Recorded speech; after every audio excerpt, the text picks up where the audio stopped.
Hello, and welcome to Mythos and Logos.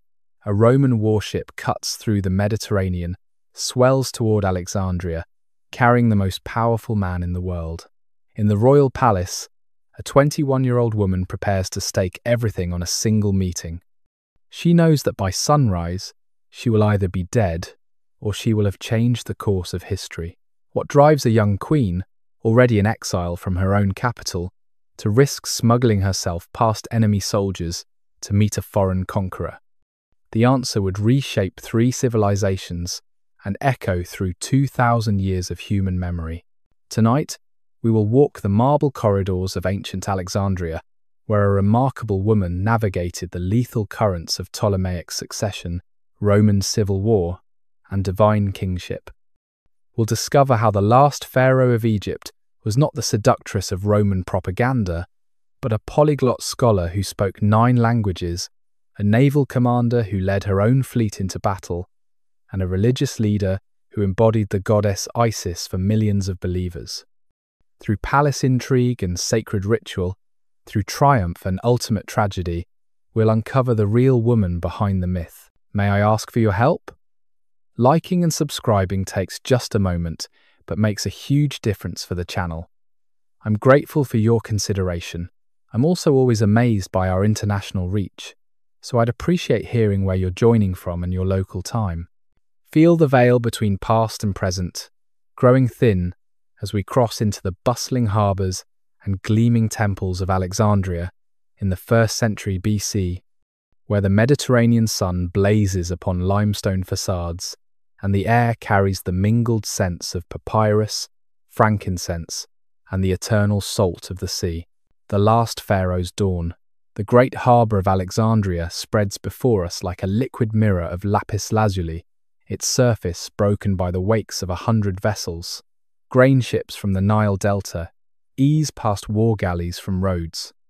Phoenician merchants argue with Egyptian dockworkers, while Syrian glass traders examine their manifests. Above it all, the Pharos lighthouse rises 400 feet into the morning sky, its polished bronze mirrors waiting for nightfall to cast their beacon 30 miles out to sea.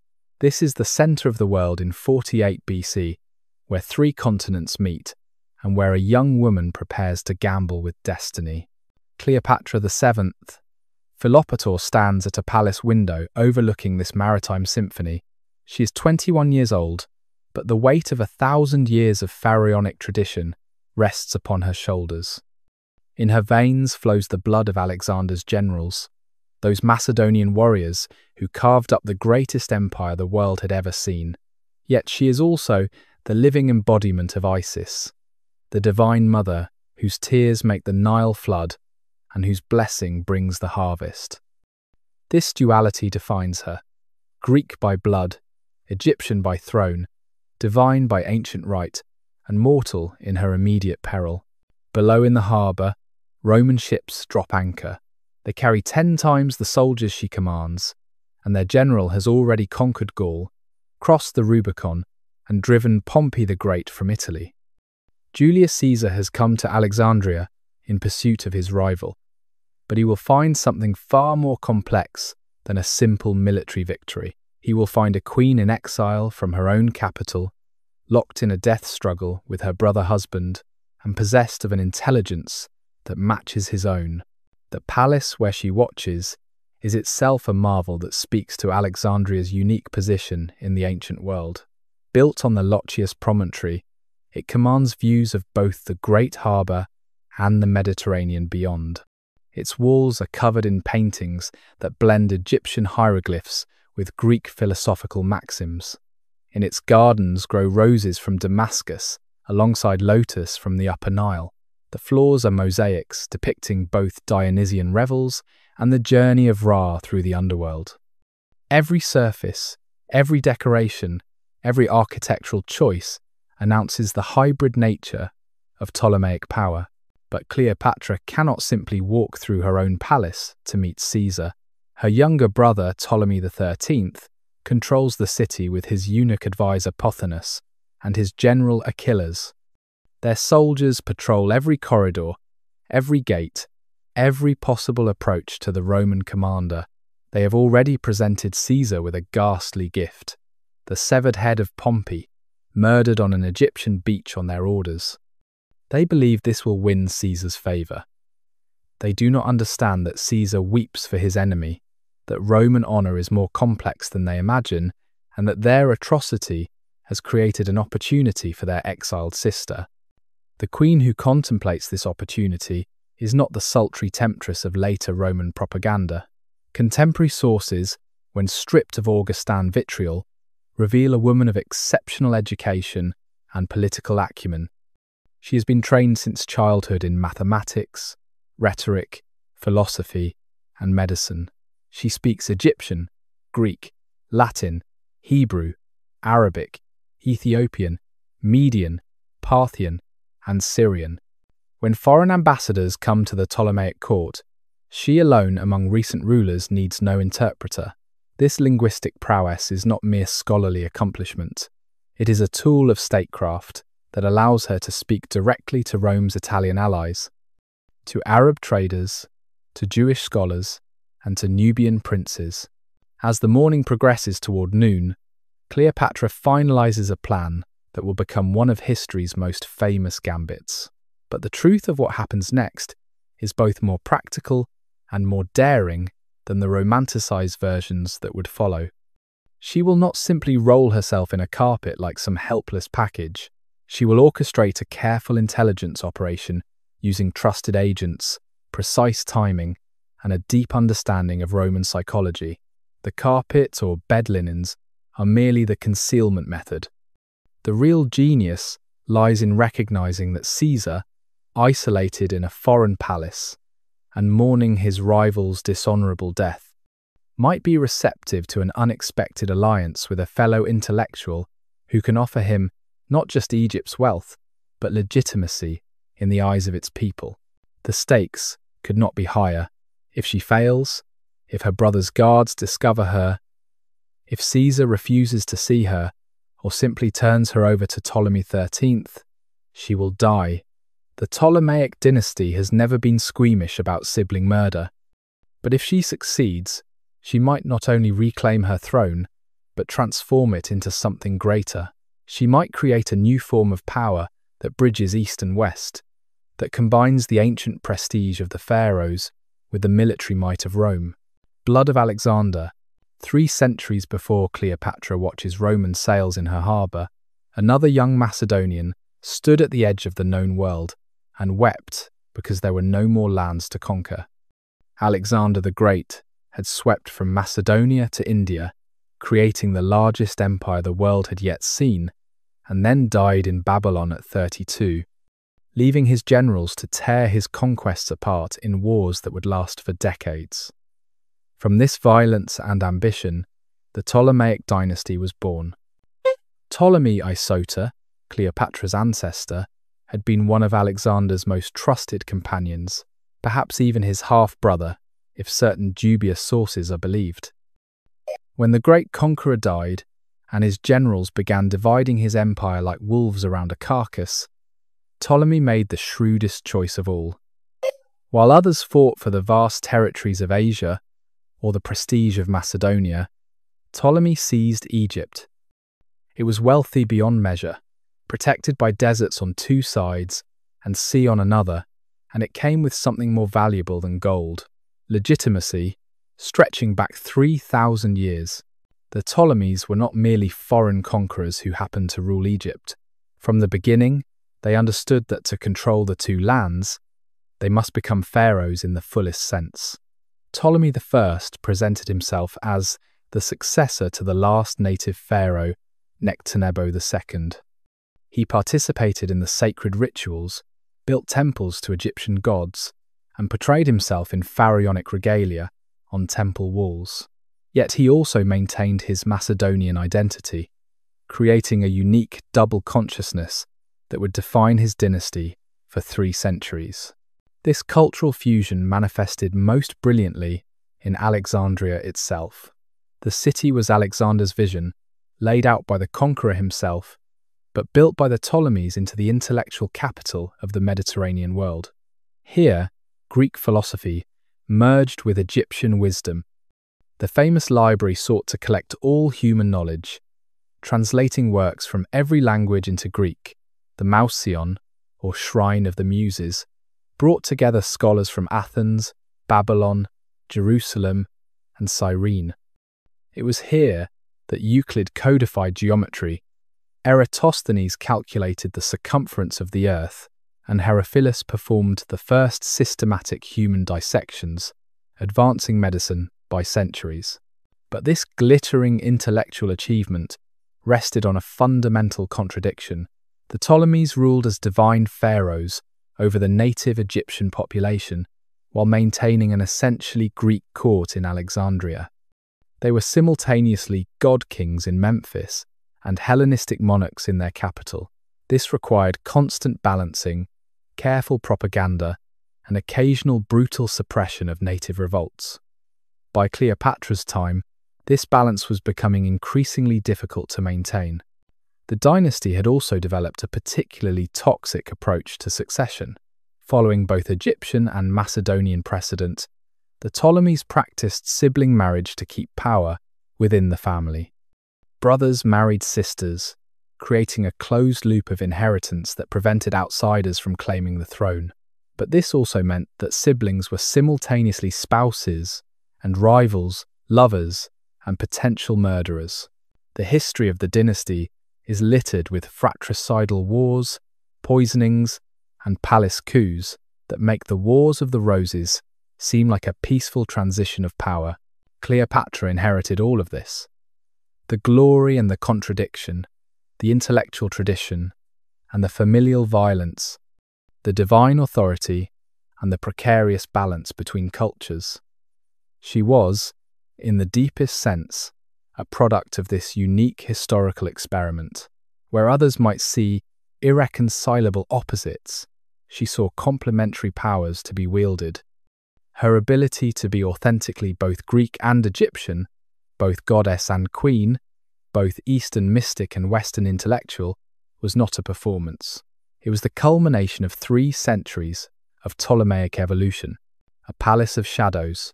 Close your eyes, and you are there. A child of 7 in the sprawling palace complex of Alexandria. You wake before dawn, in a chamber where the walls shimmer with gold leaf and crushed pearls mixed into the plaster. The ceiling above your bed is painted with the night sky, showing the constellations in their Egyptian forms. The hippopotamus goddess Tauret, the crocodile Sobek, the celestial cow Hathor. Greek inscriptions run along the borders. Quotes from Homer and Hesiod that your pedagogue will make you recite from memory before breakfast. You can hear the palace stirring to life around you. Footsteps echo in the marble corridors as slaves begin their morning tasks. From the kitchens below, the smell of baking bread mingles with the sharper scent of garum, that fermented fish sauce the Romans love and your Greek cousins pretend to enjoy. Your Egyptian servants whisper prayers to Ra as the first light touches your windows, while from another wing you hear the sound of your brother's Greek tutor beginning the morning's recitation of the Iliad. But underneath these normal morning sounds, you sense something else. You have learned, even at 7, to read the deeper currents of palace life. There is a tension in the servants' movements, a careful quality to their whispers. Your food taster arrives earlier than usual, and you notice he samples your morning honey with particular attention. Your body slave helps you dress in silence, her eyes darting to the door at every sound. You know, without being told that another crisis is building, another moment when you might lose everything, or gain power beyond imagining. You walk to your morning lessons through corridors that are simultaneously museum and fortress. The walls display the death masks of your ancestors, beaten in gold and staring with gemstone eyes. Between them hang weapons, the sarissa pikes your Macedonian ancestors carried, the khopesh sickle swords of ancient pharaohs, and newer additions, Roman gladii, taken from pirates your father's fleet, captured last summer. Each weapon tells a story of power gained or lost. Each mask represents someone who survived long enough to be remembered or died trying to hold the throne. In the schoolroom, Your tutor Demetrius waits with scrolls spread across cedar tables. Today's lesson combines Egyptian hieroglyphics with Greek rhetoric. You must learn to read the ancient texts that legitimate your rule, while also mastering the persuasive arts that will let you negotiate with Rome. Demetrius makes you translate a passage from the pyramid texts into Greek, then analyze its logical structure, as Aristotle would. Your mind must be a bridge between worlds, capable of thinking in multiple languages and multiple philosophical systems simultaneously. Your siblings are there too, each with their own tutors, and you watch them with the careful attention of someone who knows that one day you might have to kill them or be killed by them. Your younger brother Ptolemy shows promise in military strategy but struggles with languages. Your sister Arsinoe has a gift for mathematics but lacks patience for religious ritual. You catalogue their strengths and weaknesses, not out of malice, but from necessity. This is the education your dynasty provides. Excellence in all subjects, trust in no one. The afternoon brings different lessons. You must learn the sacred dances that pharaohs perform during the Opet festival. Your body must move in patterns that have remained unchanged for 2 millennia, each gesture carrying theological significance. Then, immediately after, you practice Greek dramatic recitation, learning to project your voice and emotions as actors do in the theatre of Dionysus. You are being trained to perform power in all its forms, to be convincing whether addressing Egyptian priests in hieratic solemnity or Roman ambassadors in polished Latin periods. As evening falls, you attend your first formal palace dinner, seated far from your father but close enough to observe. You watch how he manages the delicate balance of his court.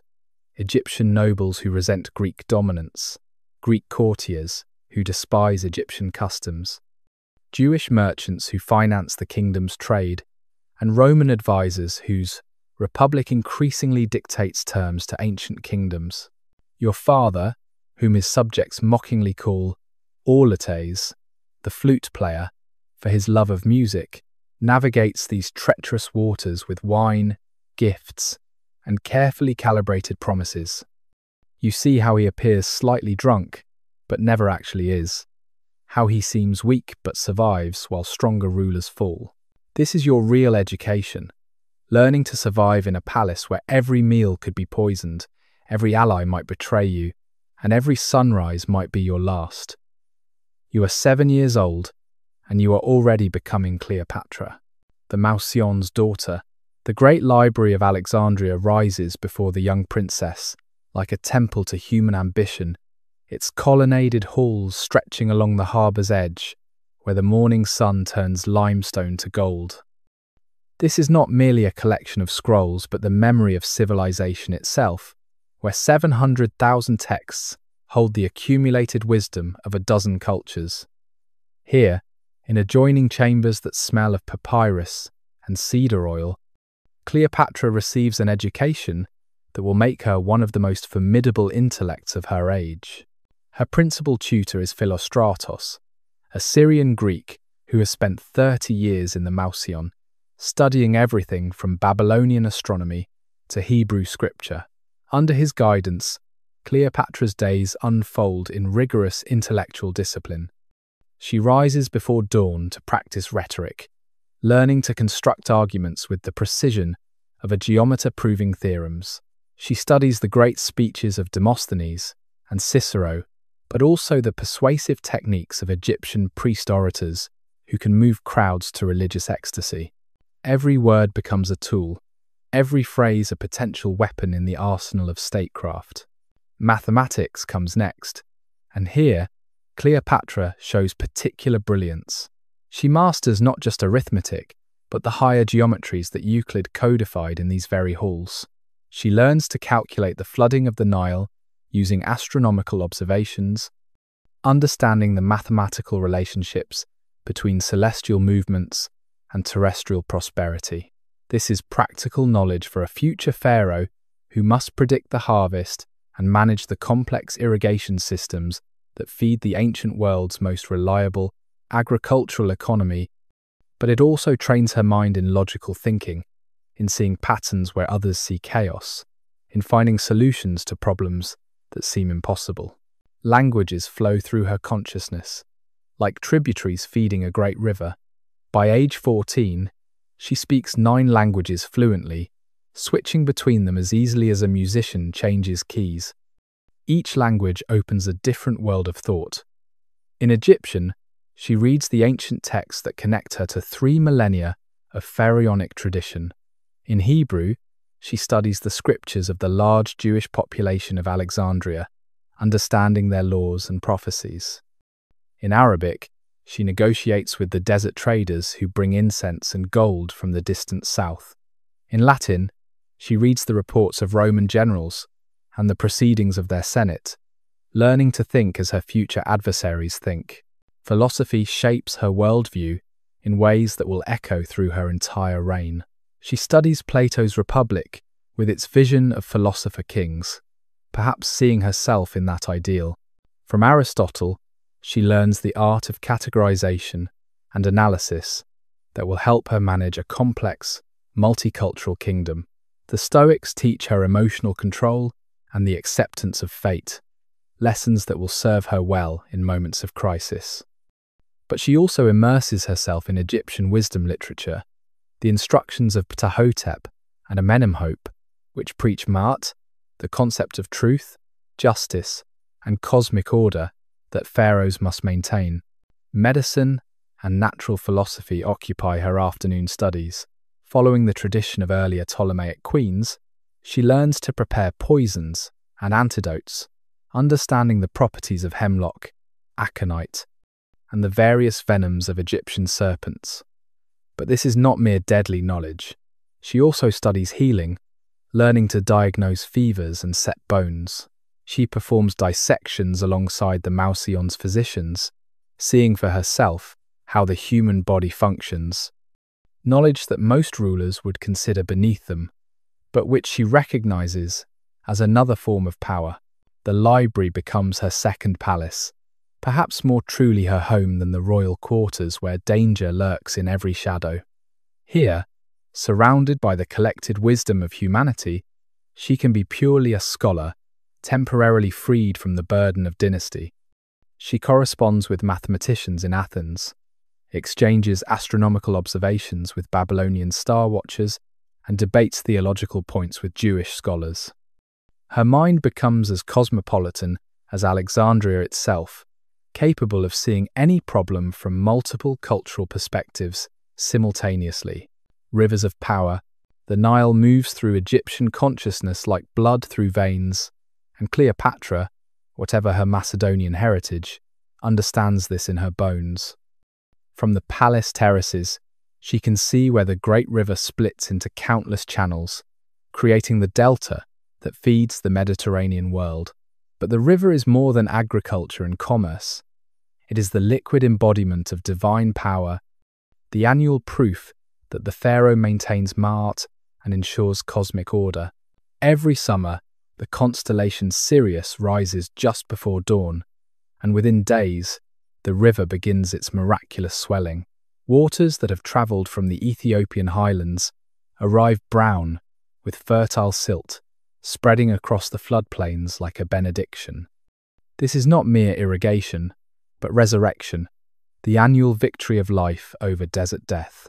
The pharaoh must perform the proper rituals, speak the proper words, maintain the proper relationship with the gods, or the flood might fail, bringing famine and chaos.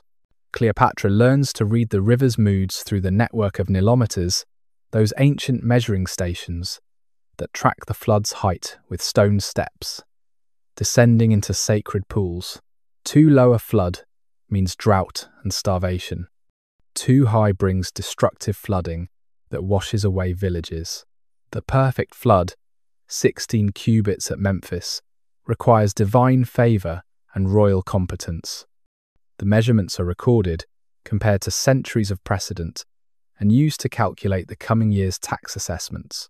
This hydrological bureaucracy, refined over 3 millennia, gives Egypt a predictability that other ancient kingdoms can only envy.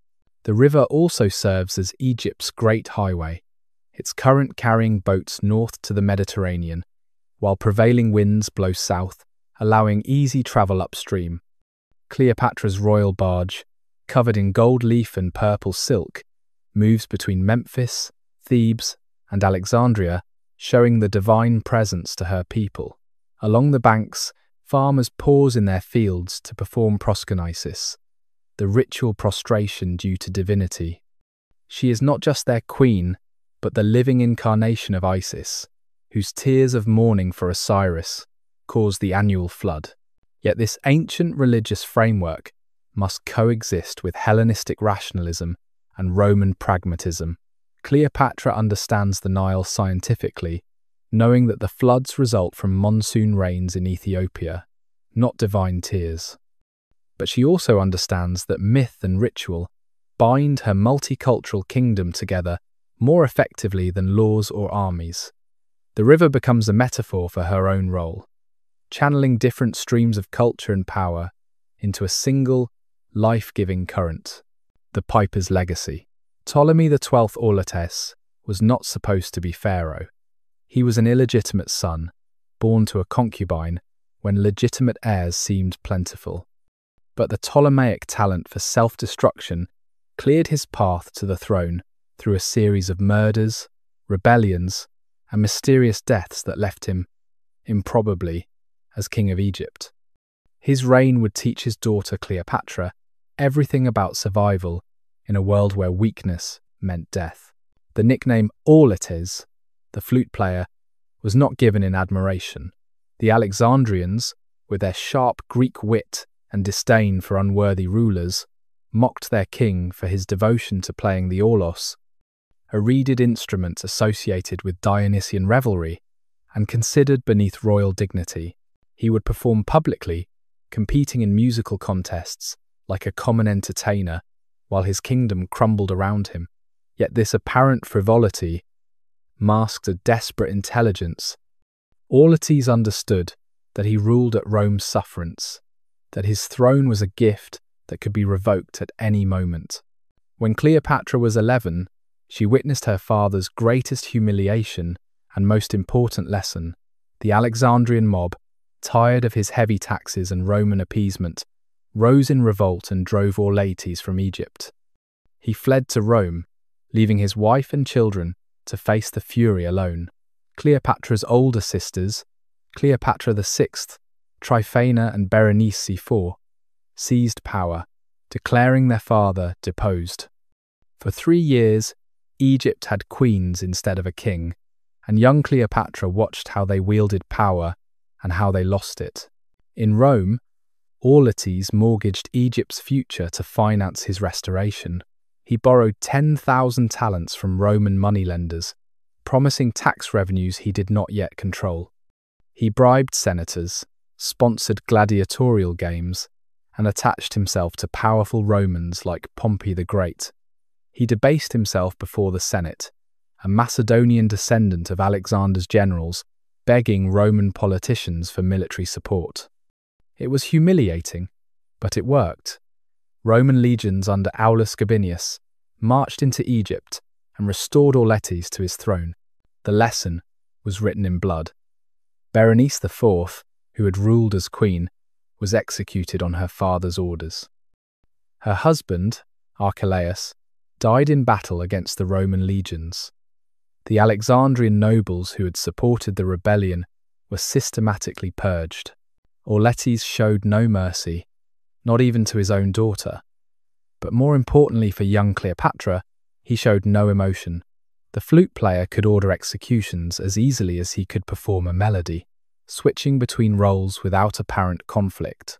For the last 4 years of his reign, with Cleopatra increasingly at his side as his chosen successor, Auletes demonstrated the price and practice of survival. She watched him balance Egyptian priests against Alexandrian Greeks, play Roman factions against each other, and maintain just enough strength to survive, while appearing too weak to threaten. She learned that the crown of Egypt was not an inheritance, but a prize that had to be won again every single day. She saw how he used Egypt's vast wealth as both shield and weapon, bribing enemies and rewarding allies with the precision of an accountant. When Auletes died in 51 BC, he left Cleopatra a kingdom in debt to Rome, a court full of enemies, and a fundamental understanding. Power was not about strength, but about survival. The strong might conquer, but the clever endured. His will, following Ptolemaic tradition, made Cleopatra co-ruler with her younger brother Ptolemy XIII, binding them in the marriage that custom demanded. But he had taught her too well for such arrangements to last. The flute player's daughter had learned his music. The art of playing whatever tune kept you alive while you waited for your moment to strike. Siblings and serpents. In the palace of the Ptolemies, your brother is simultaneously your husband, your co-ruler, and your most dangerous enemy. This is the arithmetic of power that Cleopatra inherited when her father died, leaving her bound to Ptolemy XIII in a marriage that neither desired and both understood as a prelude to civil war. He was 10 years old, she was 18, and between them lay not just 8 years, but fundamentally different visions of what Egypt should become. Ptolemy XIII was not truly the threat. He was still a child, more interested in military games than governance.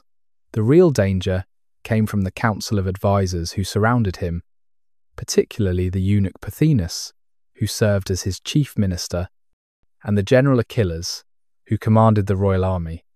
These men saw in the boy king a puppet through whom they could rule Egypt, keeping it weak enough to avoid Roman attention while enriching themselves from its resources.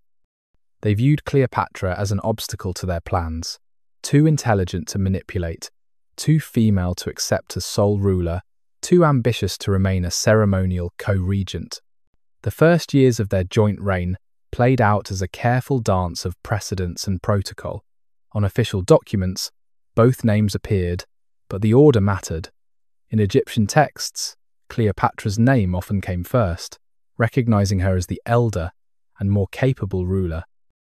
In Greek documents, Ptolemy XIII's supporters pushed his name forward, appealing to Hellenistic prejudices against female rule. Every inscription became a battlefield, every public ceremony a contest for legitimacy. The young queen had learned well from her father's example. She cultivated the Egyptian priesthood, participating in religious ceremonies that Ptolemy XIII, under his Greek advisor's influence, neglected. She appeared as Isis during festivals, not merely playing the role but embodying it with a conviction that moved the faithful. When the Nile flood came low, in the second year of their reign, threatening famine, she personally supervised the distribution of grain from the royal reserves, showing herself to the people as their protector and provider. But Pothinus and his faction were not idle. They controlled the army and gradually restricted Cleopatra's movements, her access to the treasury, her ability to communicate with provincial governors. They spread rumors about her ambitions, suggesting she planned to murder her brother and rule alone, perhaps even to ally with Rome against Egypt's interests. The irony, of course, was that these accusations forced her to consider exactly such measures. In the Ptolemaic palace, paranoid fantasies had a way of becoming self-fulfilling prophecies. The break came in 48 BC, when Pothinus finally moved decisively. Using a dispute over tax collection in Upper Egypt as a pretext, he had Cleopatra declared a traitor to the crown and drove her from Alexandria with a small band of loyalists. She fled east towards Syria, gathering mercenaries and support from the Arab princes who remembered her father's generosity and feared Pothinus's growing power.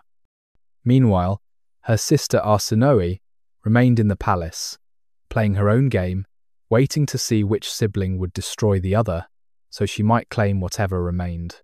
This was the Ptolemaic way: brothers against sisters, children against parents, each generation repeating the bloody pattern, as if following a script written by the fates themselves.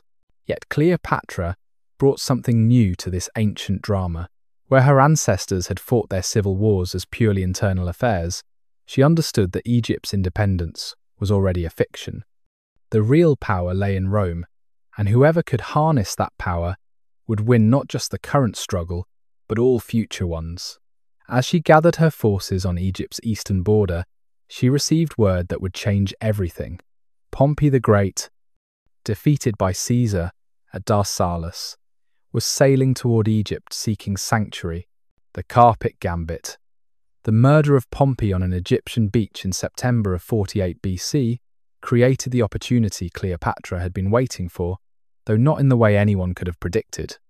Pothinus and Achilles, believing they would win Caesar's gratitude, had the great Roman general stabbed as he stepped from his boat, his head severed, and preserved in spices to present to his rival. They understood nothing of Roman honour, of the complex bonds between enemies who had once been allies, of Caesar's deep sense of what was owed to a consul of Rome, even a defeated one.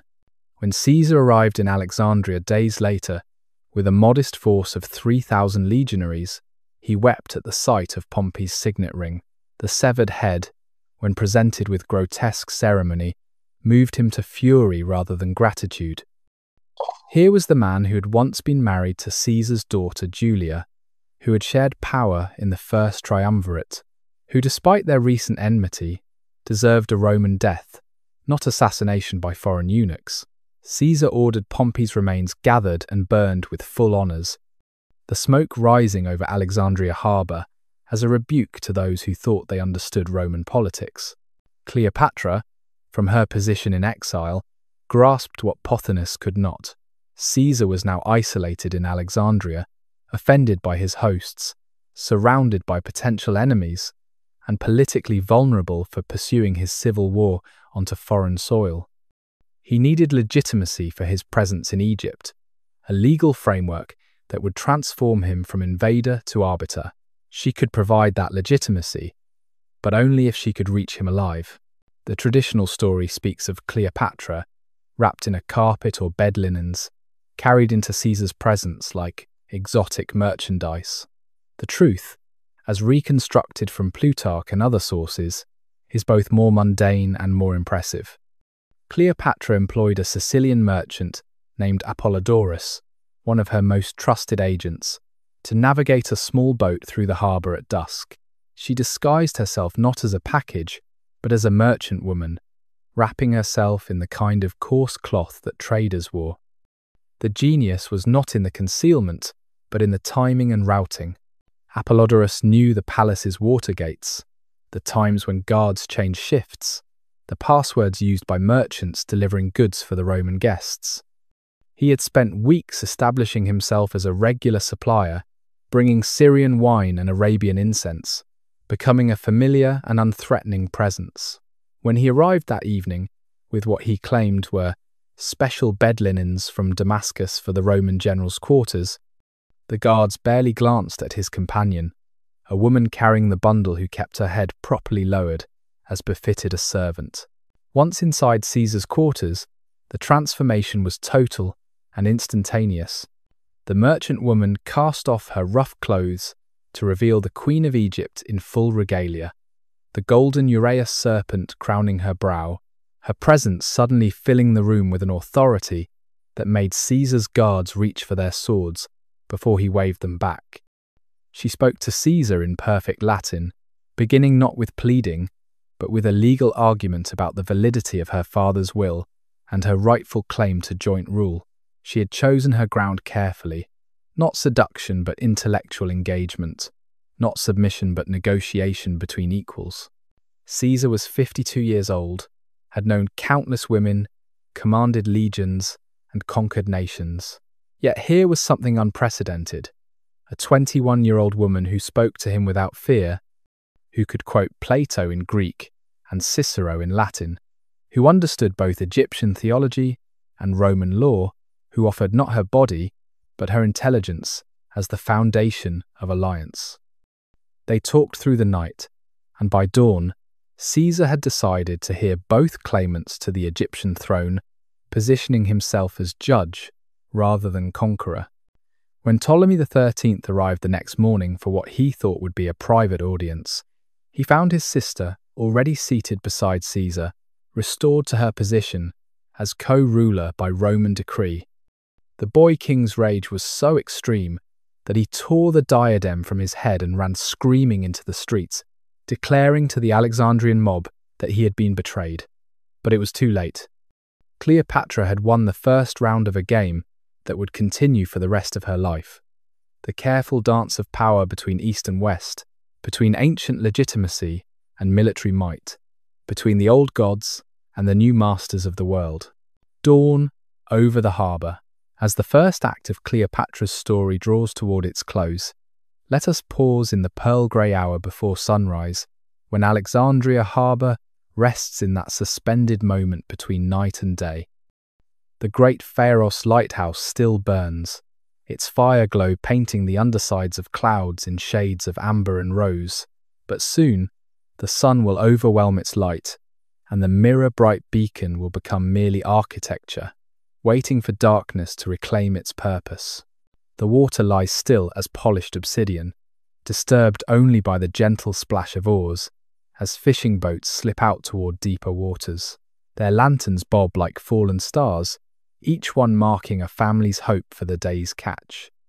In the royal harbour, the great warships sleep at anchor, their bronze rams barely visible above the waterline, their painted eyes closed in maritime slumber. Caesar's vessels rest among them now, Roman eagles perched beside Egyptian sacred barks, an uneasy peace enforced by the morning calm. The city itself breathes slowly, regularly, like a sleeping giant. From the Jewish quarter comes the soft murmur of morning prayers, the Shema drifting across rooftops where doves nest in terracotta tiles. In the Rakotis district, where native Egyptians maintain the old ways, priests prepare for the morning offering to Serapis, that synthetic god who bridges Greek and Egyptian consciousness. The frankincense is already burning, its smoke rising straight in the still air, carrying petitions to whatever powers listen in the growing light. Soon, the marble colonnades of the Canopic Way will fill with merchants and philosophers, arguing over prices and principles with equal passion. The library will open its doors to scholars who measure the movements of planets and the mysteries of human anatomy with identical devotion. Children will run laughing through the streets, Greek and Egyptian, and Jewish voices mingling in the universal language of play, unaware that they inhabit a city balanced on the knife's edge between worlds. This is the Alexandria that Cleopatra must preserve and rule, a city that contains within its walls the complexity of the entire Mediterranean world. Here, Babylonian astronomers work alongside Athenian geometers. Here, Roman merchants bargain with Nubian gold traders, while Celtic mercenaries guard Egyptian grain shipments bound for Italy.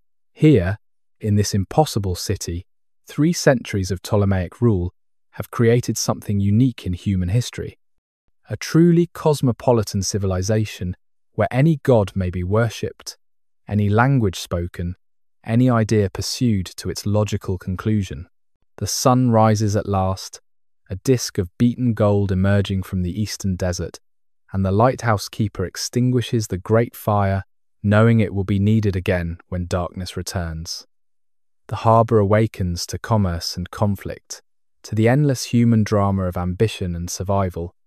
But in this moment of transition, in this pause between night and day, we can see Alexandria as Cleopatra must see it, not just as a possession to be defended, but as an idea to be preserved, a proof that different worlds can coexist, that intelligence can triumph over force, that there are forms of power beyond the sword. Caesar's shadow. The Alexandrian War erupted 3 days after Cleopatra's dramatic reappearance, transforming the marble streets of the capital into a battlefield where Roman discipline met Egyptian fury. Achilles led 20,000 soldiers against Caesar's 3,000, believing that numbers alone would overwhelm the legendary Roman general.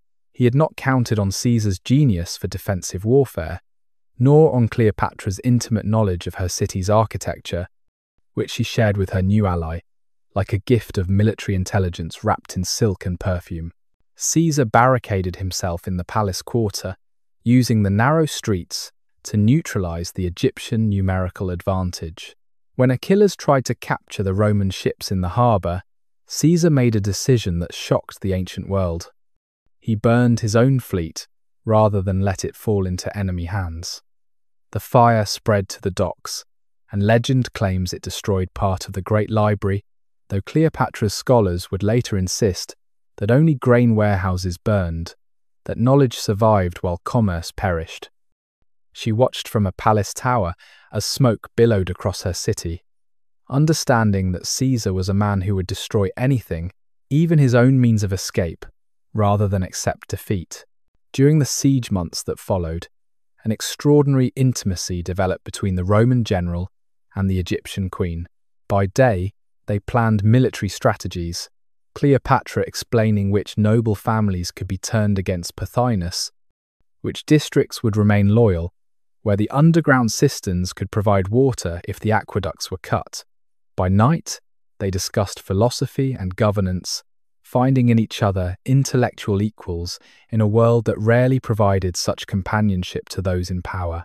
Caesar, who had conquered Gaul and crossed the Rubicon, discovered something new in this young queen, a mind that could match his ambition with its own vision. The war took an unexpected turn when young Ptolemy XIII's supporters, desperate to find leadership after Caesar had Pothinus executed for treachery, released Cleopatra's younger sister, Arsinoe, from palace custody.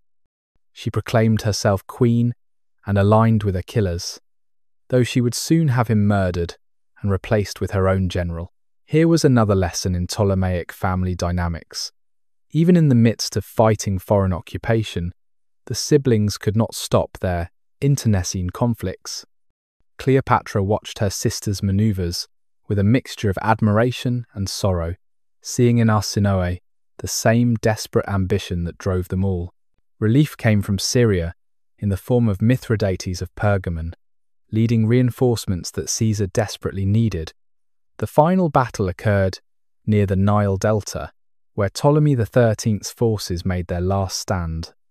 The boy king, now 15, wore golden armor that glittered in the sun as he tried to rally his troops. But Roman discipline and Syrian cavalry proved too much. As his army collapsed, Ptolemy XIII attempted to flee across the Nile, but his golden armor, that symbol of divine kingship, became an anchor that dragged him beneath the waters. They found his body days later, and Caesar, with calculated magnanimity, ordered it displayed with royal honours to prove he was truly dead. Cleopatra stood beside Caesar as they sailed up the Nile in a magnificent royal progress, showing Egypt that she ruled with Roman support. The barge was 400 feet long, containing banquet halls, shrines, and gardens, a floating palace that demonstrated both Egyptian wealth and the new political reality. At every major temple, she performed the ancient rituals while Caesar watched. The Roman general who claimed descent from Venus, observing the Egyptian queen who embodied Isis. The priests, pragmatic as always, accepted this strange alliance, adding Caesar's name to their prayers, while maintaining the eternal rituals that predated Rome by millennia. Yet even in triumph, shadows gathered. Caesar had no legal authority to intervene in Egyptian succession, and his extended stay in Alexandria was causing problems in Rome. His enemies in the Senate accused him of being bewitched, enslaved by an Eastern queen's charms. They did not understand that Caesar saw in Egypt something more than wealth or pleasure. He saw a model for the transformation of Rome itself, from republic to empire, with himself as a god-king on the Ptolemaic model. Cleopatra had given him more than military support. She had shown him a vision of absolute power, wrapped in divine authority. When Caesar finally left Alexandria in June of 47 BC, Cleopatra was pregnant with his child and restored to her throne as sole ruler, Ptolemy XIII dead, and Arsinoe imprisoned. She had survived the first great crisis of her reign, but she understood that her position depended entirely on Caesar's continued success. She was no longer just Queen of Egypt, she was a player in the larger drama of Rome's transformation. The shadow Caesar cast would define the rest of her life, even after he himself had fallen to assassins' knives. Sacred union. You stand in the inner sanctum of the Temple of Ptah at Memphis, and the air itself seems to thicken with 3,000 years of accumulated prayers.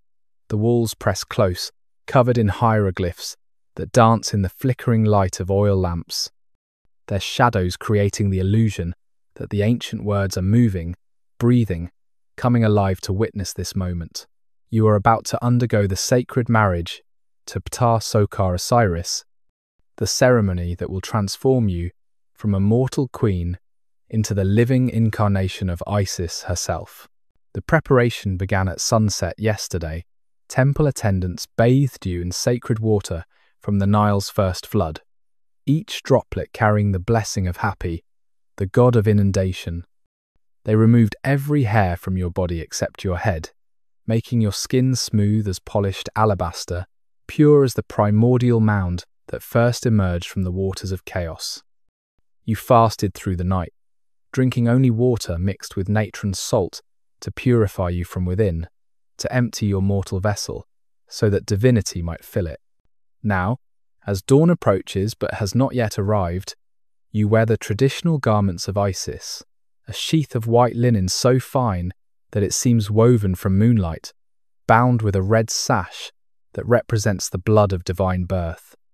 The vulture crown sits heavy on your head, its golden wings spread to protect you, while the Uraeus serpent rises from your brow, ready to spit cosmic fire at any who would challenge your authority. Every piece of regalia carries weight beyond its physical presence, each symbol adding another layer of divine identity to your transforming consciousness. The high priest approaches, and you smell the sacred incense that clings to his leopard skin robe. Myrrh from Punt, frankincense from Arabia, Kaifi blended, according to formulas older than the pyramids. He speaks the words of transformation in the ancient language, each syllable placed precisely as a mathematician might position numbers in an equation. You repeat them, feeling how they reshape the air in your throat, how they make your tongue move in patterns that human speech rarely requires. These are not words meant for mortal conversation, but incantations designed to pierce the veil between worlds. You move through the temple's chambers in a prescribed dance, each step corresponding to Isis's journey in search of Osiris's scattered body. In the Hall of Appearances, you pause before a mirror of polished bronze and see not your own reflection, but the goddess herself, staring back. The throne hieroglyph that forms her name, floating above your image, your features becoming those carved on 10,000 temple walls. The transformation is not metaphorical, but visceral. You feel your mortality peeling away like old skin, replaced by something eternal and terrible and absolutely necessary.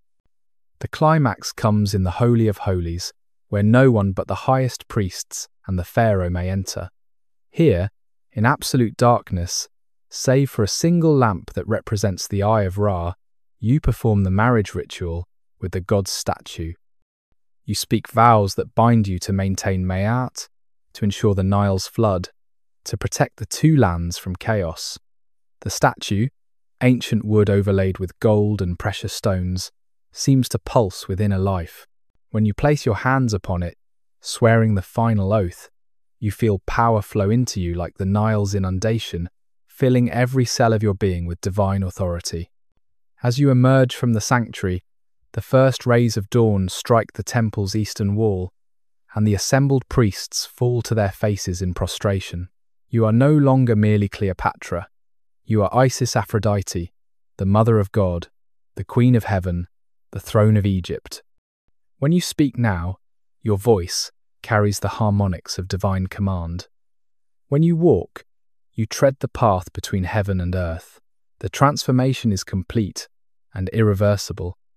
You have become what Egypt needs you to be, a goddess wearing human form, powerful enough to treat with Caesar as an equal, divine enough to command the loyalty of millions who will never see Rome's legions, but who know in their bones that the gods walk among them still.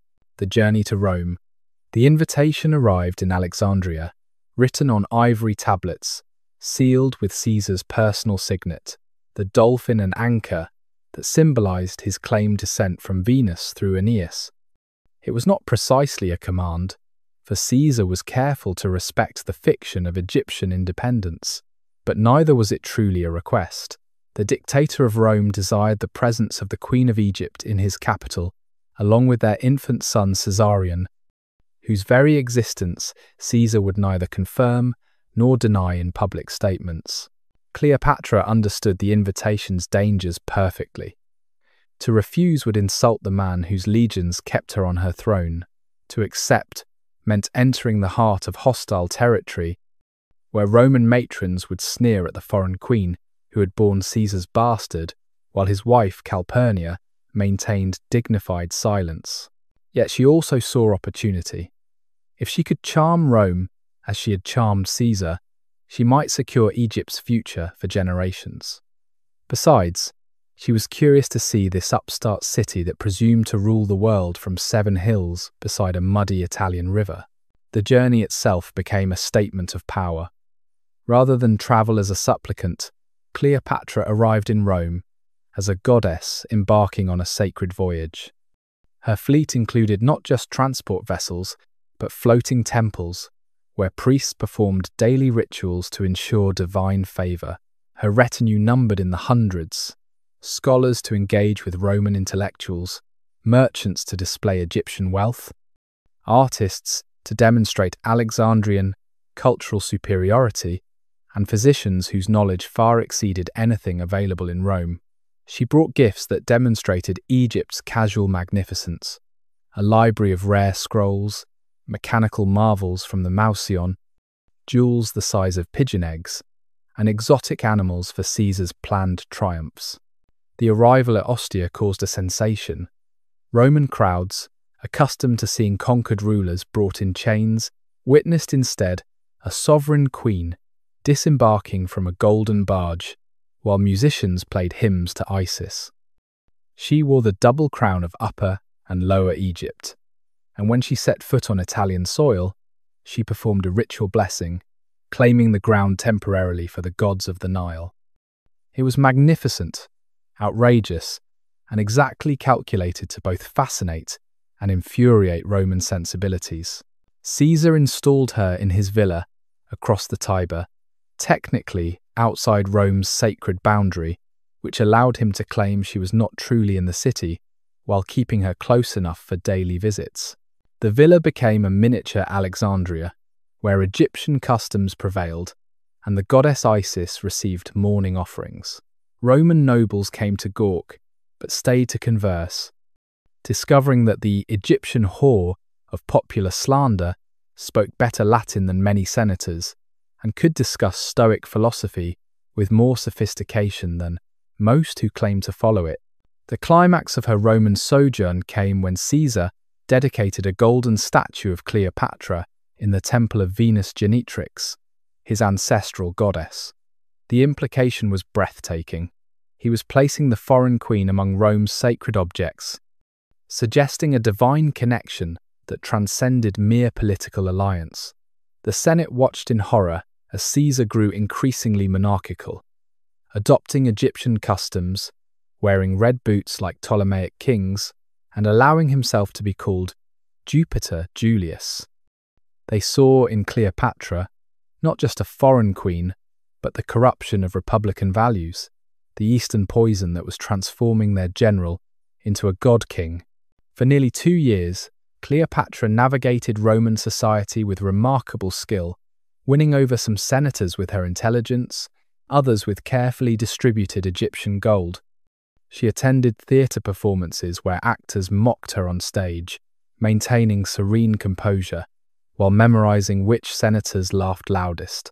She hosted symposiums where Roman intellectuals could engage with Alexandrian scholars, subtly demonstrating her kingdom's cultural superiority.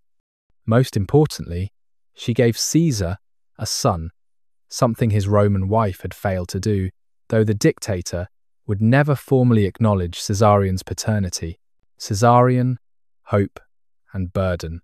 The child who would be known as Caesarion, Little Caesar, entered the world on the 23rd day of June in 47 BC, born into a political reality that made his very existence both a promise and a threat. Cleopatra named him officially Ptolemy X5 Caesar, a name that brazenly claimed Roman paternity while maintaining Ptolemaic legitimacy, daring the world to acknowledge what everyone knew, but Caesar would never publicly confirm. From his first breath, Caesarion was less a child than a diplomatic statement written in flesh and blood. His features, as they developed, showed a fascinating blend of his parentage, the sharp nose and intense gaze that recalled Caesar, softened by his mother's more delicate bone structure. Roman visitors to Alexandria would study his face like a legal document, looking for evidence of paternity that might affect inheritance claims and political alignments. Egyptian priests saw in him the potential for a new Alexander, a fusion of East and West, who might restore the pharaonic glory that had dimmed under recent Ptolemaic decline. Cleopatra orchestrated her son's public appearances with theatrical precision. When she presented him at Egyptian religious ceremonies, he wore the traditional sidelock of youth and carried the crook and flail of pharaonic authority. His small hands would perform the ritual gestures she taught him, blessing the Nile's flood and ensuring cosmic order. But in private, Roman tutors taught him Latin and the history of the Republic, preparing him for a destiny that might require him to rule from Rome as easily as from Alexandria. The boy grew up conscious of his unique position, surrounded by bodyguards who protected him from the assassination attempts that were as much a part of Ptolemaic childhood as lessons in geometry. Cleopatra had him taste-tested food like a Roman emperor, taught him to recognize the symptoms of common poisons, and instructed him in the art of maintaining multiple food tasters who didn't know about each other. This was not paranoia, but practical education for a child whose existence threatened multiple power structures. Caesar's relationship with his Egyptian son remained frustratingly ambiguous. During Cleopatra's stay in Rome, Caesar would visit the boy, and observers reported moments of what seemed like genuine paternal affection. He would lift the child onto his shoulders, letting him play with the laurel crown of victory, and teach him the names of Roman legions using toy soldiers made of Egyptian gold. Yet he never acknowledged him publicly, never added him to his will, never granted him the recognition that would have transformed Caesarion from bastard to heir. The political implications of Caesarion's existence rippled across the Mediterranean. If Caesar acknowledged him, it would undermine his carefully cultivated relationship with the Roman people, who already suspected him of monarchical ambitions. If Cleopatra proclaimed him without Caesar's confirmation, she would appear delusional or grasping, so the boy existed in a careful balance, simultaneously Caesar's son and not Caesar's son, depending on who was asking and what served the moment's political needs. Cleopatra poured her considerable intelligence into her son's education, determined that he would be worthy of the destiny she envisioned. He learned 9 languages like his mother, studied the campaigns of Alexander and Caesar, and could recite both Homer and the Egyptian Book of the Dead. She taught him to think in multiple cultural frameworks simultaneously, to be authentically both Roman and Egyptian, to embody the synthesis she believed would define the future. Yet for all the grand planning, there were moments when Caesarion was simply a child. Palace servants later recalled seeing him racing wooden boats in the palace pools, pretending they were Roman galleys and Egyptian barges locked in battle. He had a pet mongoose that would curl around his neck while he studied, and he loved the mechanical toys that Alexandrian craftsmen created: bronze birds that sang, miniature armies that marched, water clocks that marked time with dancing figures. These glimpses of ordinary childhood made his eventual fate all the more tragic, the waste of potential all the more complete. The Ides Echo, the messenger who brought news of Caesar's assassination to Alexandria, arrived on a fast galley in April of 44 BC nearly a month after the knives had done their work in the theatre of Pompey.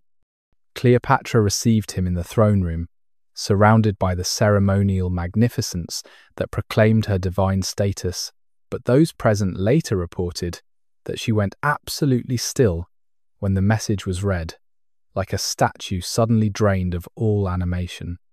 For 3 heartbeats, the Queen of Egypt ceased to exist, leaving only a 25-year-old woman who had just lost her protector, her lover, and her son's hope of legitimate inheritance in a single moment of Roman political violence. The details came in fragments over the following days, each ship bringing new pieces of information that Cleopatra assembled like a mosaic of disaster. 23 knife wounds, Caesar falling at the base of Pompey's statue, the irony not lost on those who remembered how this entire chain of events began with Pompey's murder on an Egyptian beach. Brutus, whom Caesar loved like a son, delivering one of the killing blows.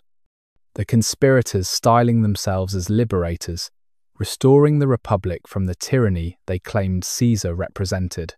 No mention of provisions for Caesarion in Caesar's will, though he had adopted his great-nephew Octavian as his heir. Cleopatra's position transformed instantly from secured ally to exposed vulnerability. Without Caesar's protection, Egypt became again what it had always been, a wealthy prize waiting to be claimed by whoever emerged victorious from the power struggle that would inevitably follow. The assassins sent her diplomatic messages, suggesting that the Republic would honor existing arrangements with Egypt, but she knew better than to trust the promises of men who had just murdered their benefactor under the pretense of preserving tradition. She responded with characteristic intelligence and flexibility. Publicly, she declared a period of mourning for Caesar as a friend of Egypt, ordering sacrifices in all major temples for his safe passage through the afterlife. The Egyptian priests, always adaptable, incorporated Caesar into their prayers for deceased pharaohs, granting him in death the divine status he had sought in life. But privately, Cleopatra began preparing for multiple possible futures, strengthening her fleet, securing her borders, and accumulating the vast wealth that would let her purchase whatever alliances the coming chaos might require. The question of Caesarion became even more complex.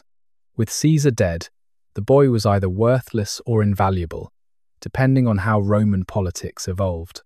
If the Republic truly restored itself, he was merely the illegitimate son of a dead dictator, useful only as a potential rallying point for Caesar's veterans. But if another strongman emerged to claim Caesar's legacy, Caesarion might become either a powerful ally or a dangerous rival to be eliminated. Cleopatra kept her son under increased guard, knowing that his life now hung on her ability to read the currents of Roman ambition. In the months that followed, she watched from Alexandria as Rome tore itself apart. Mark Antony, Caesar's lieutenant, seized the dead dictator's papers and treasury. Octavian, barely 18, arrived from Apollonia to claim his adoption rights. The assassins found themselves increasingly isolated as the Roman people, who had benefited from Caesar's generosity, turned against them. Cicero delivered brilliant speeches against Antony, the Philippics that would eventually cost him his life. The second triumvirate formed, dissolved, reformed, as ambitious men carved up Caesar's legacy like butchers dividing a carcass. Through it all, Cleopatra maintained studied neutrality, sending diplomatic gifts to all parties while committing to none. She had learned from Caesar's death that Roman alliances were written in water, that today's protector could be tomorrow's corpse. Egypt's wealth made her valuable to every faction, but also made her a target. She began to prepare for the possibility that she might need to seduce, bribe, or fight her way to survival once again, as she had when Caesar first arrived in Alexandria. Return to the two lands. The voyage from Rome back to Alexandria after Caesar's death became a meditation on impermanence, as Cleopatra's fleet sailed through waters that seemed suddenly unfamiliar as if the entire Mediterranean had been transformed by the spilling of dictatorial blood. She stood at the prow of her flagship as it rounded the Pharos lighthouse, seeing her capital with eyes that had witnessed Rome's marble ambitions and wooden hypocrisies.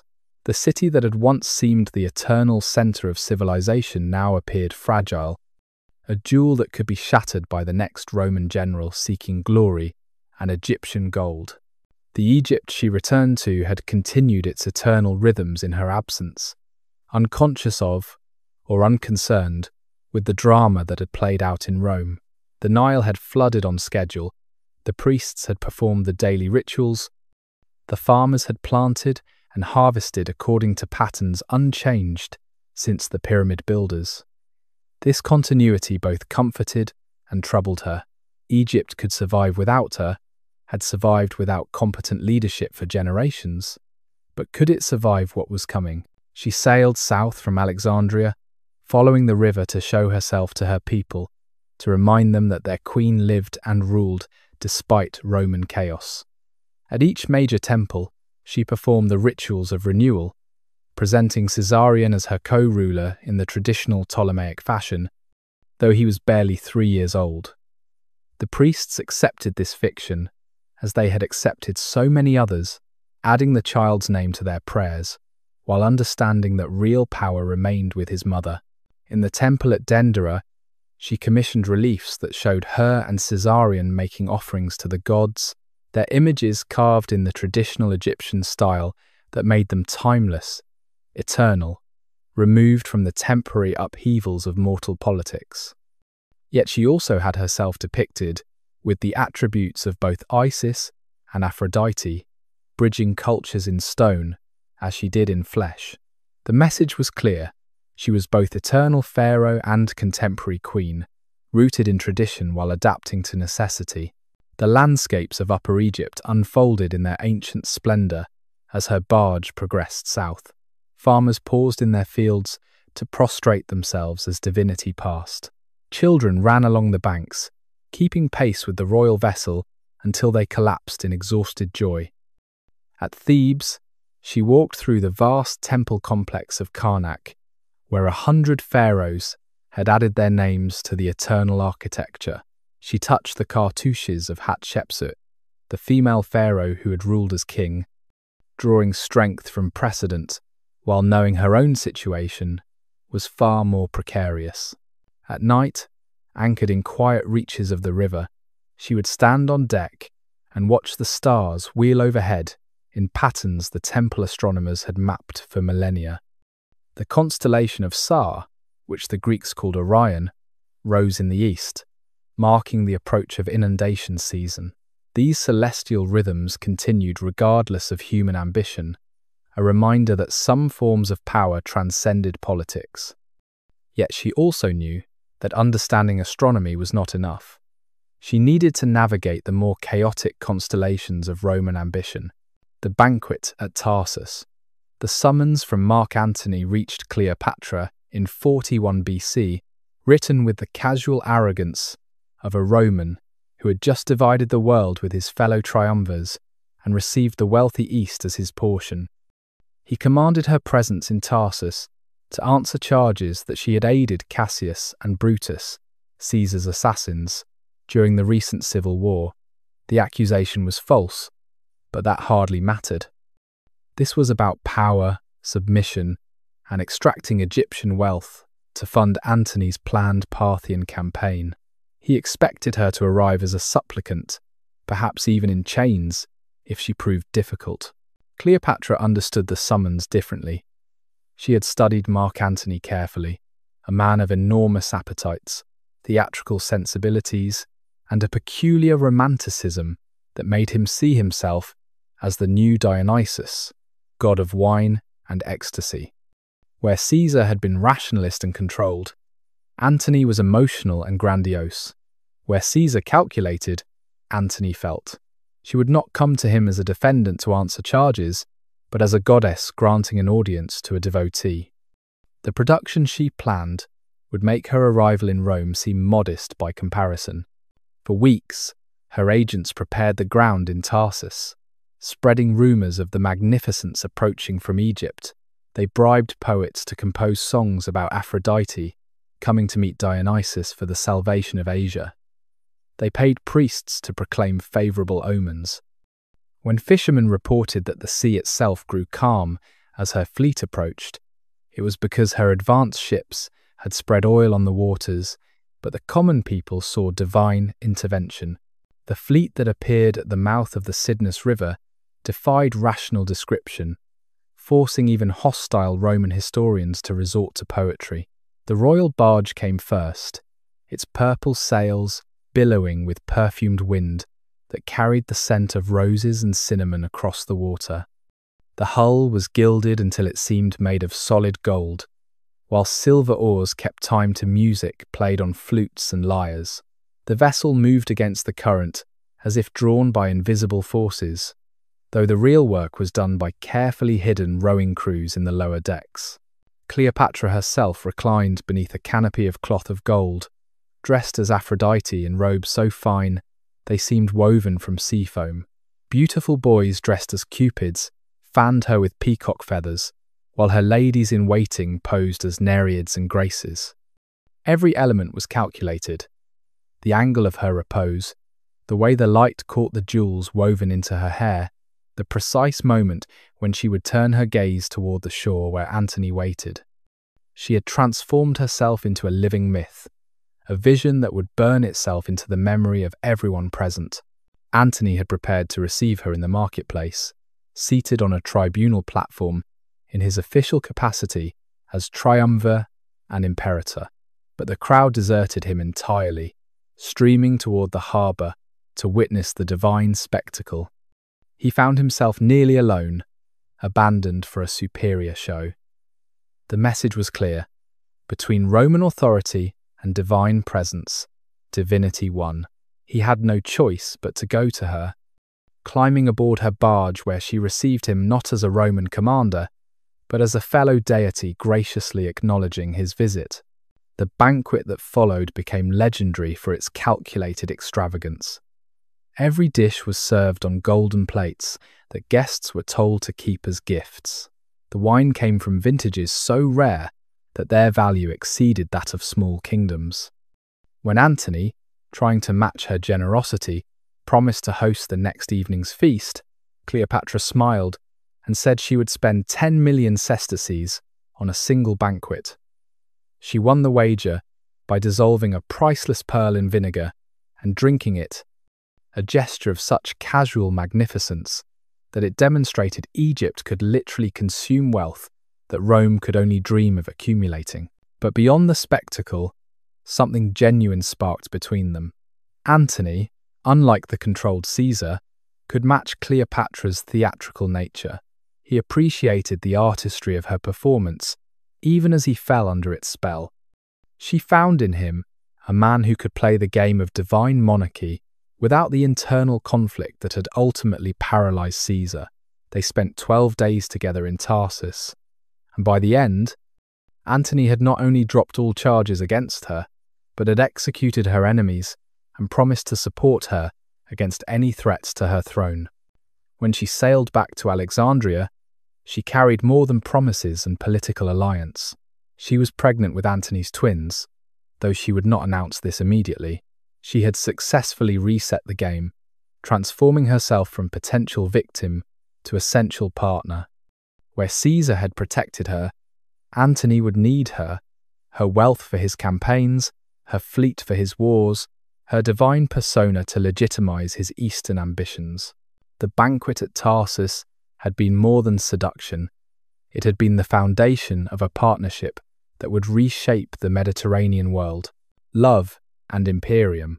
The relationship between Cleopatra and Mark Antony transcended the traditional boundaries of political alliance or romantic passion, evolving into something the ancient world had rarely seen, a genuine partnership between equals, who happened to rule half the civilized world between them. When Antony arrived in Alexandria in 41 BC, ostensibly for a winter of pleasure before his Parthian campaign, he discovered not just a lover, but a co-conspirator in reimagining what power could become. when freed from Roman republican constraints. Their daily life in Alexandria became a carefully orchestrated performance of divine monarchy. They formed a drinking society called the Inimitable Livers, dedicated to exceeding every previous standard of luxury and excess. But this was not mere hedonism. It was political theatre designed to establish them as gods upon earth, beings whose appetites and capabilities exceeded mortal limitations. They would wander Alexandria's streets at night in disguise, playing pranks on citizens, then reveal themselves and shower gold on their victims. These stories spread throughout the Eastern Mediterranean, creating a mythology of accessible divinity that enhanced their authority. Cleopatra bore Antony 3 children, the twins Alexander Helios and Cleopatra Selene, named for the sun and moon, to emphasize their cosmic significance, and later Ptolemy Philadelphus. Unlike with Caesarion, there was no question of paternity here. Antony acknowledged them publicly, creating a second family that existed parallel to his Roman household, with Octavia, sister of his fellow triumvir Octavian. This bigamy, shocking to Roman sensibilities, was perfectly acceptable in the Hellenistic East, where kings had always maintained multiple wives for different political purposes. The intellectual dimension of their partnership proved as important as the romantic. Antony, though often dismissed by Roman historians as a mere sensualist, was actually well-educated and genuinely interested in Eastern philosophy and religion. Cleopatra introduced him to Egyptian mysteries, to the theological complexities of divine kingship, to ways of thinking about power that transcended the cramped legalism of Roman tradition.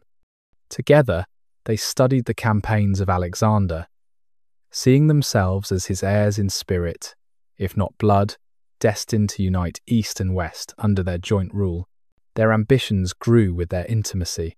Where Caesar had hidden his monarchical desires behind republican forms, Antony and Cleopatra openly proclaimed themselves divine rulers. Antony had himself depicted on coins as Dionysus Osiris, while Cleopatra appeared as Isis Aphrodite. They were not merely comparing themselves to gods, but claiming actual divinity, supported by elaborate theological arguments that synthesized Greek, Roman, and Egyptian traditions. This was revolutionary, suggesting a new form of government that combined Roman military might with Eastern sacred authority.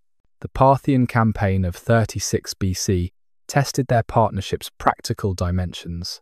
Cleopatra provided massive financial support and logistical expertise, understanding Eastern geography and politics in ways Antony's Roman advisors could not. When the campaign failed disastrously, costing Antony nearly half his army, she was there to provide both emotional support and practical solutions. She helped him reframe the defeat as a strategic withdrawal, maintaining his authority through careful propaganda, rather than allowing it to collapse in admitted failure. Their love generated its own mythology. Stories circulated of Cleopatra's infinite variety, her ability to reinvent herself daily to maintain Antony's fascination. Roman propagandists portrayed this as Eastern witchcraft, but the reality was more impressive. A woman of extraordinary intelligence, consciously performing different aspects of femininity and power, showing Antony and the world that identity itself could be a choice rather than a constraint. She could be scholar, goddess, drinking companion, military strategist, and seductress, sometimes within the span of a single evening. Yet for all their grand ambitions and genuine affection, both understood that their relationship existed within a larger context of inevitable conflict with Rome. Every moment of happiness was shadowed by the knowledge that Octavian would never tolerate their alternative vision of empire. Their love was both personal and political, genuine and performed, a unity that strengthened them while making them vulnerable to enemies who could portray their partnership as foreign corruption of Roman values. They chose to embrace this vulnerability, to live their mythology fully, knowing it might lead to destruction, but believing it was the only way to achieve the transformation they envisioned. The donations of Alexandria, the ceremony that would seal Cleopatra and Antony's fate, occurred in the Gymnasium of Alexandria in 34 BC, a spectacle so audacious that even sympathetic observers struggled to describe it without seeming to endorse revolution. Antony, dressed as Dionysus, with ivy crown and golden thyrsus, sat beside Cleopatra, who appeared as Isis in robes that seemed to capture and reflect every colour of light. Before them, on smaller thrones of silver, sat their children, dressed as the rulers they were about to become, in the most extraordinary redistribution of power the ancient world had witnessed. The proclamations that followed sent shockwaves across the Mediterranean.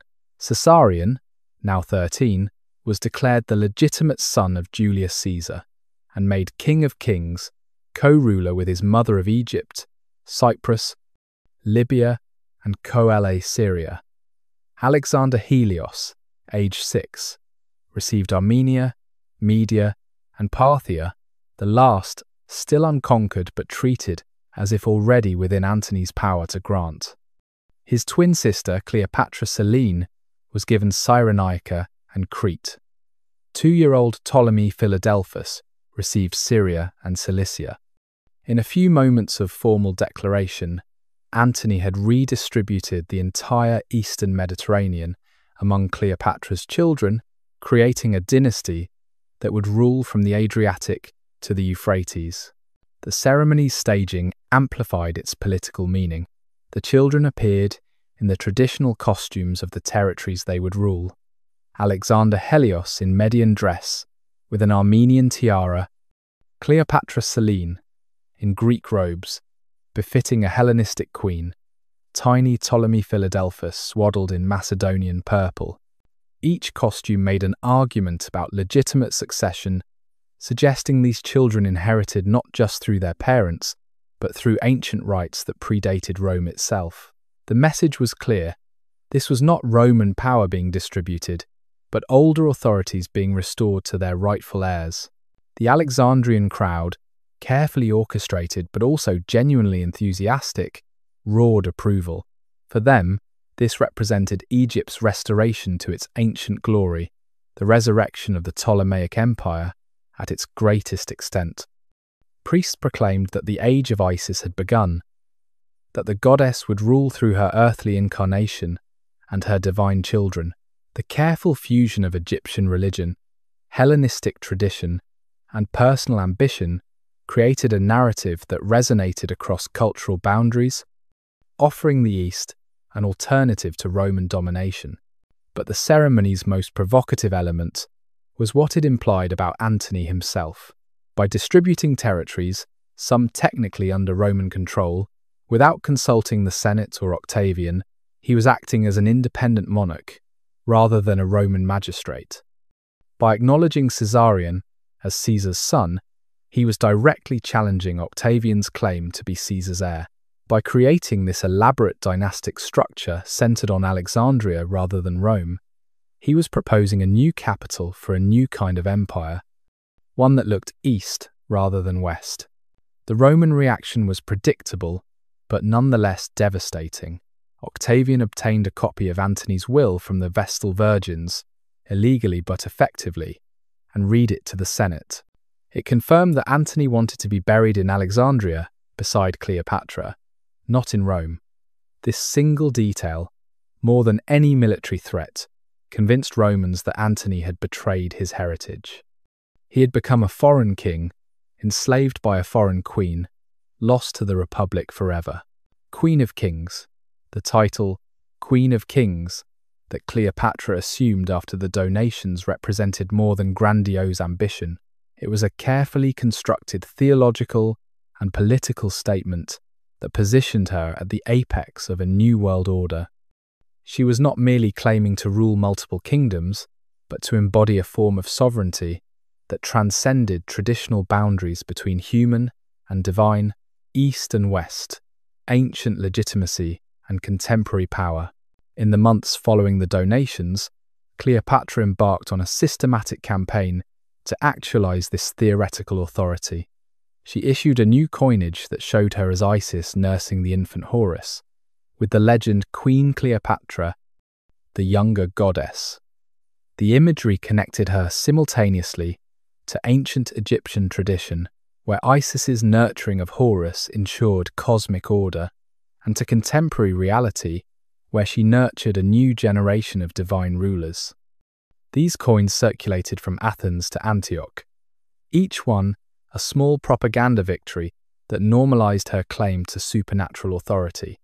The religious dimensions of her title required careful elaboration. She commissioned theological treatises that explained how she, as the new Isis, synthesized all previous goddess figures, Egyptian Isis and Hathor, Greek Aphrodite and Demeter, Roman Venus and Ceres. She was the universal mother, the principle of generation itself, whose children would bring peace and prosperity to a world exhausted by Roman civil wars. Priests across the Eastern Mediterranean incorporated these ideas into their sermons, creating a grassroots spiritual movement that supported her political claims. Her court in Alexandria became a showcase for this new imperial vision. Ambassadors from Parthia, Ethiopia, and India attended audiences where she received them enthroned as a goddess, speaking their languages without interpreters, demonstrating a knowledge of their customs that suggested omniscience. She arbitrated disputes between kingdoms, blessed trade agreements, and issued prophecies that somehow always proved accurate, whether through divine inspiration or excellent intelligence networks, remained carefully ambiguous. The cultural program she sponsored reinforced her authority through soft power. The library and Mausion received unprecedented funding to attract scholars from across the known world. She commissioned artistic works that portrayed the harmony possible under her rule, mosaics showing Egyptian farmers and Greek philosophers sharing banquets, sculptures of Roman soldiers and Eastern princes joining hands, paintings of a world where cultural differences enriched rather than divided. This was propaganda, certainly, but propaganda that offered a genuinely attractive alternative to perpetual conflict. Her relationship with the concept of time itself became part of her royal mystique. She instituted a new calendar that began with the donations, year 1, of the new era. While maintaining the traditional Egyptian calendar for agricultural purposes, this new chronology suggested that history itself had been reset, that her reign represented a fundamental break with the past. Documents, dated according to this system, the implied acceptance of her cosmic authority, making every bureaucratic act a small affirmation of her revolutionary claims. Yet beneath the theological grandeur and cultural sophistication, Cleopatra never forgot the practical foundations of power. She expanded Egypt's fleet to over 500 warships, the largest naval force in the Mediterranean. She stockpiled grain, knowing that Rome depended on Egyptian wheat, and that hunger could topple emperors. She cultivated relationships with Arab princes, who controlled the incense trade, Jewish leaders who influenced diaspora communities, and Parthian nobles who opposed Roman expansion. Every divine gesture was backed by tangible force, every mystical claim supported by material resources. The Queen of Kings was thus simultaneously a religious figure, a cultural patron, a military commander, and a political revolutionary. She offered the ancient world a vision of universal empire different from Rome's, pluralistic rather than homogenizing, sacred rather than secular, feminine rather than masculine. Whether this vision could have succeeded remains history's great counterfactual question. What is certain is that it posed enough of a threat that Octavian would mobilize the entire power of Rome to destroy it. Whispers from the Marotis Lake. In the evening, when the sun descends toward the western desert and paints the sky in shades of copper and wine, Lake Marotis becomes a mirror of heaven and Samtelates, its waters so still that clouds seem to float both above and below, creating a world suspended between realities. The lake stretches south from Alexandria, fed by canals from the Nile, its shores lined with vineyards that produce the sweet wines beloved by Romans and Egyptians alike. Here, in waterside pavilions, surrounded by lotus gardens, Cleopatra and Antony would retreat from the burdens of divinity to play at being merely human.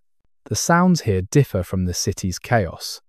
Instead of merchants hawking and sailors cursing, there is the gentle lapping of water against marble steps, the rustle of papyrus reeds in the evening breeze, the distant call of ibises settling for the night. Fireflies begin their ancient dance, points of green light that mirror the first stars appearing in the darkening sky. The air carries the perfume of night-blooming jasmine, mixed with the earthy scent of fertile mud, that particular smell that says, "This is Egypt," eternal and unchanging. On these evenings, the royal barges float at anchor, their golden ornaments muted in the twilight to dull bronze, their purple sails furled like the closed wings of sleeping butterflies. The elaborate costumes of divine monarchy hang abandoned in cedar chests, while the Queen of Kings and the new Dionysus recline on simple cushions, wearing linen robes that any prosperous merchant might own. They drink wine from ceramic cups rather than jeweled goblets, eat figs and cheese rather than elaborate banquets, allowing themselves the luxury of simplicity.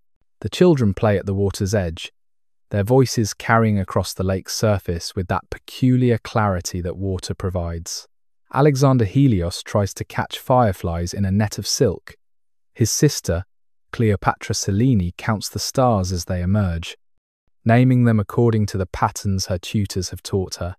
Even Caesarion relaxes his perpetual vigilance, skipping stones across the water's surface, each splash creating ripples that spread and fade like the consequences of human actions spreading through time. These are the moments that will haunt those who survive, the memories that prove gods can die. Antony teaching his sons to fish with hooks he has fashioned himself from bronze pins, Cleopatra braiding her daughter's hair while humming ancient Egyptian lullabies, the family sharing a meal of bread and oil and olives, while the sun sets and the world turns toward night. In these interludes, they are not reshaping the world but simply inhabiting it, not commanding the cosmos but surrendering to its rhythms. Yet even here, in this pastoral peace, the future intrudes. Messenger boats arrive even at the lake, their crews waiting respectfully at distance while sealed documents are delivered. The lights of Alexandria glow on the northern horizon, a reminder that the city never sleeps, that conspiracies and ambitions continue, regardless of royal retreats.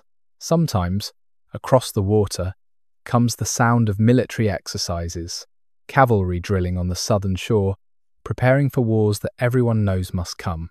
As full darkness falls, servants light oil lamps in the pavilion, creating a sphere of warm light surrounded by the vast Egyptian night. Moths gather, drawn to the flames, their shadows dancing on the walls like the shades of the dead, seeking warmth among the living. Cleopatra and Antony sit close together, perhaps playing senet, that ancient Egyptian game of passing through the underworld, or perhaps simply watching their children sleep, storing these moments against the darker days they both sense approaching. The propaganda war. You live in Rome in 32 BC, and every surface in the city screams competing versions of truth. You cannot walk from your insula to the forum without encountering graffiti, proclamations, and street corner orators, all telling you what to believe about the crisis tearing the Republic apart. The war between Octavian and Antony has not yet erupted in military violence, but it rages in words and images, in rumours and revelations, in a battle for your mind that will determine whether you march east or west when the call to arms finally comes. This morning, you pause at the Temple of Jupiter, where Octavian's agents have posted new proclamations. They describe Antony as enslaved, literally bewitched by the Egyptian queen's potions and spells. You read how he sits at her feet during public ceremonies, how he calls her mistress, and goddess, how Roman soldiers are forced to bow before her image. The language is lurid, almost sexual in its implications.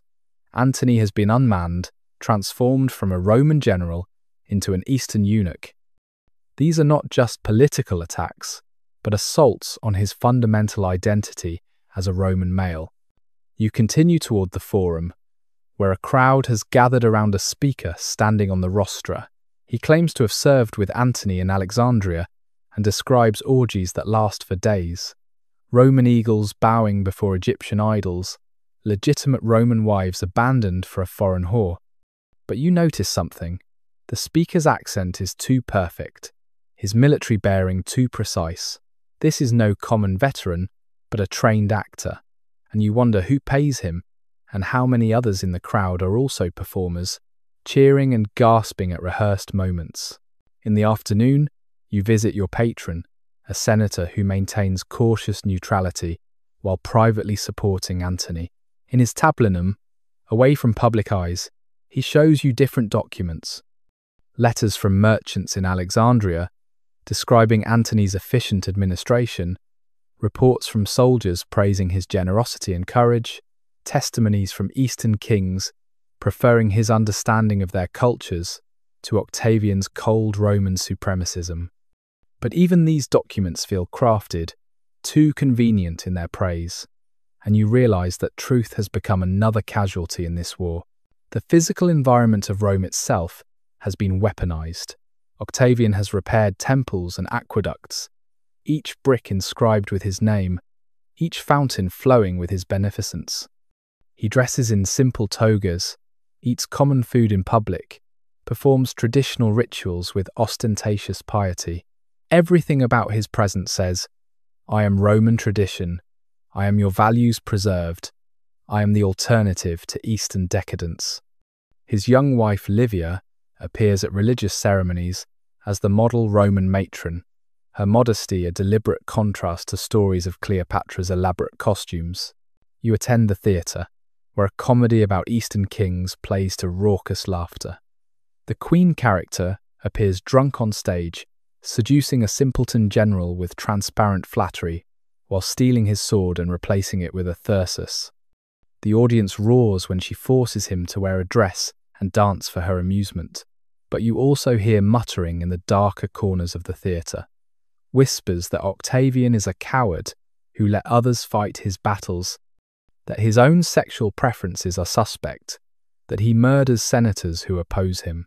These counter-narratives spread like disease through the city's veins. The war of images extends to coins in your purse. Octavians show him as Divi Filius, son of the divine Julius, with Apollo symbols on the reverse. But merchants sometimes slip you, Eastern coins showing Antony as Dionysus and Cleopatra as Isis, and despite yourself, you are impressed by their artistry, their suggestion of power beyond Roman comprehension.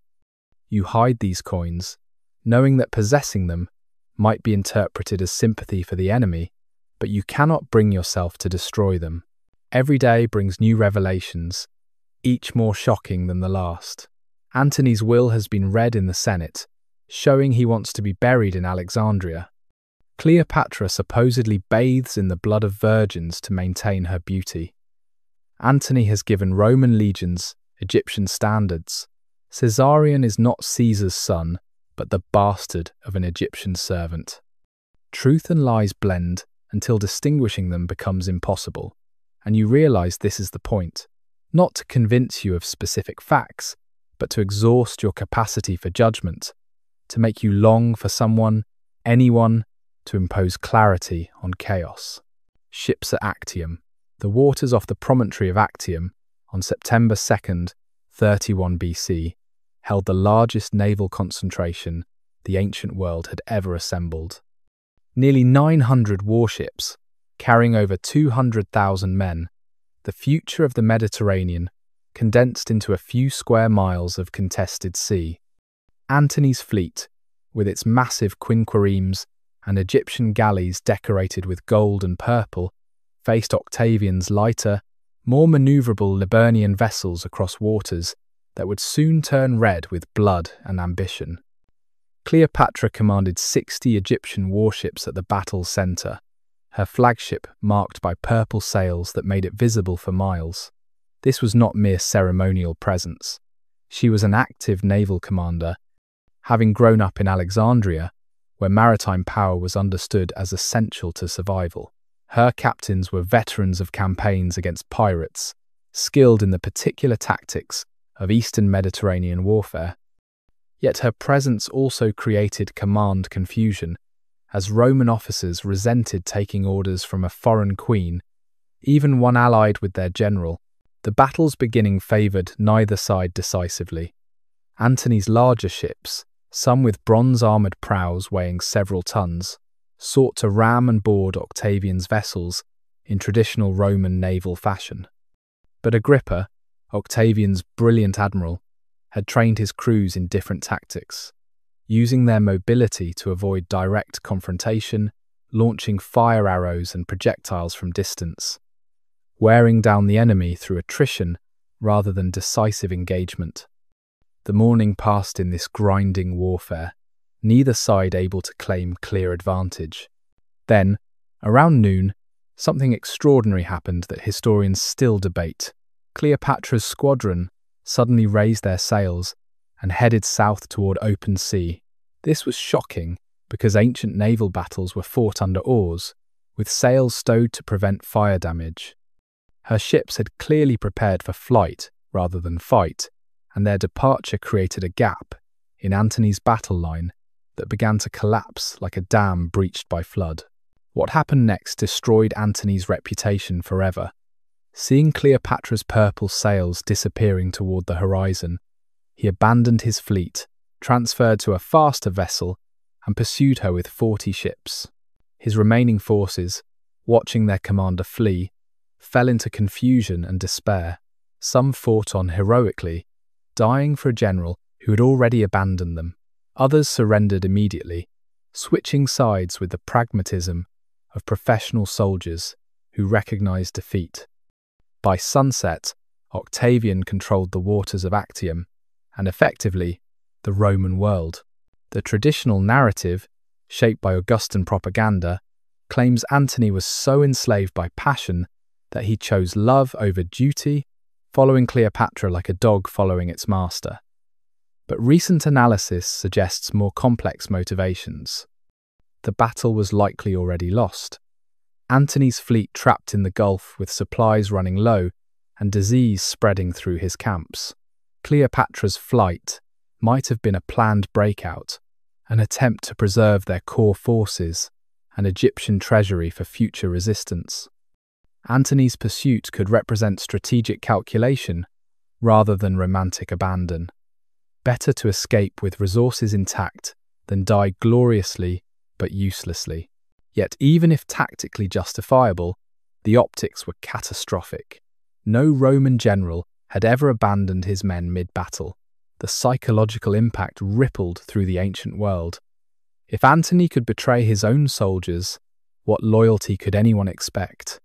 His eastern allies deserted en masse, understanding that a general who fled could never inspire the confidence necessary for recovery. The carefully constructed image of Antony as the new Dionysus shattered, replaced by the figure of a man unmanned by foreign influence. For Cleopatra, the flight to Egypt represented both salvation and doom. She had preserved her fleet and treasury, maintaining the resources necessary to defend Egypt itself. But she had also confirmed every Roman prejudice about Eastern unreliability, female inconstancy, and the corrupting influence of foreign queens. The propaganda wrote itself. The Egyptian whore had led brave Roman soldiers to their deaths, then fled when danger threatened, dragging their besotted general with her. No amount of strategic justification could overcome that narrative's emotional power. The last year, between Actium's disaster and Alexandria's final siege, stretched 11 months of desperate negotiation, wild schemes, and the gradual contraction of possible futures into a single inevitable end. Cleopatra and Antony returned to Egypt with their remaining forces, and set about constructing elaborate delusions that somehow circumstances might still favour them, that Octavian might prove merciful, that the East might rise in their support, that geography or gods or simple luck might intervene. Cleopatra's first strategy involved portaging her fleet from the Mediterranean to the Red Sea, dragging ships across the desert to escape beyond Octavian's reach. She envisioned establishing a new kingdom in India or Arabia, using Egyptian wealth to create a power base from which her children might one day return. Hundreds of ships were actually hauled across the sand on massive log rollers, an engineering feat that demonstrated her continuing ability to mobilize resources. But the Nabatean Arabs, whether bribed by Octavian or acting independently, burned the fleet as soon as it reached the Red Sea, ending that particular dream in smoke and ashes. Next came attempts at negotiation. Cleopatra sent embassy after embassy to Octavian, offering to abdicate if her children could inherit Egypt, promising the entire Ptolemaic treasury if Caesarion could live, even proposing that she would kill Antony herself if that would satisfy Roman vengeance. The responses, when they came at all, were ambiguous, suggesting possibilities without commitments, keeping her hoping while Octavian methodically prepared his invasion. He had learned from Caesar's example: never negotiate when total victory is possible. Antony oscillated between manic activity and paralyzing depression. Some days he would drill troops, inspect fortifications, and plan brilliant defensive strategies that might have worked if he still commanded the loyalty necessary to execute them. Other days he retreated to a hermitage he built on a mole in the harbour, calling it his Timonium after the famous Athenian misanthrope, where he would drink alone and curse the friends who had betrayed him. The man who had once commanded half the Roman world now commanded barely his own emotions. Strange stories emerged from these final months, tales that blur the line between history and myth. Cleopatra supposedly tested various poisons on condemned prisoners, observing their deaths with scientific detachment while searching for the perfect combination of swiftness and painlessness. She and Antony formed a final society called Those Who Will Die Together, hosting farewell banquets where each meal was treated as their last. The city itself seemed to participate in their doom. Mysterious music was heard one night, as if invisible revelers were leaving Alexandria, interpreted as Dionysus abandoning Antony. Yet amid this theatrical despair, Cleopatra never stopped planning. She fortified her mausoleum, filling it with her treasures, but also with kindling and pitch, threatening to burn Egypt's wealth rather than let it fall to Rome. She maintained correspondence with potential allies, kept her administration functioning, and ensured the harvest was collected and stored.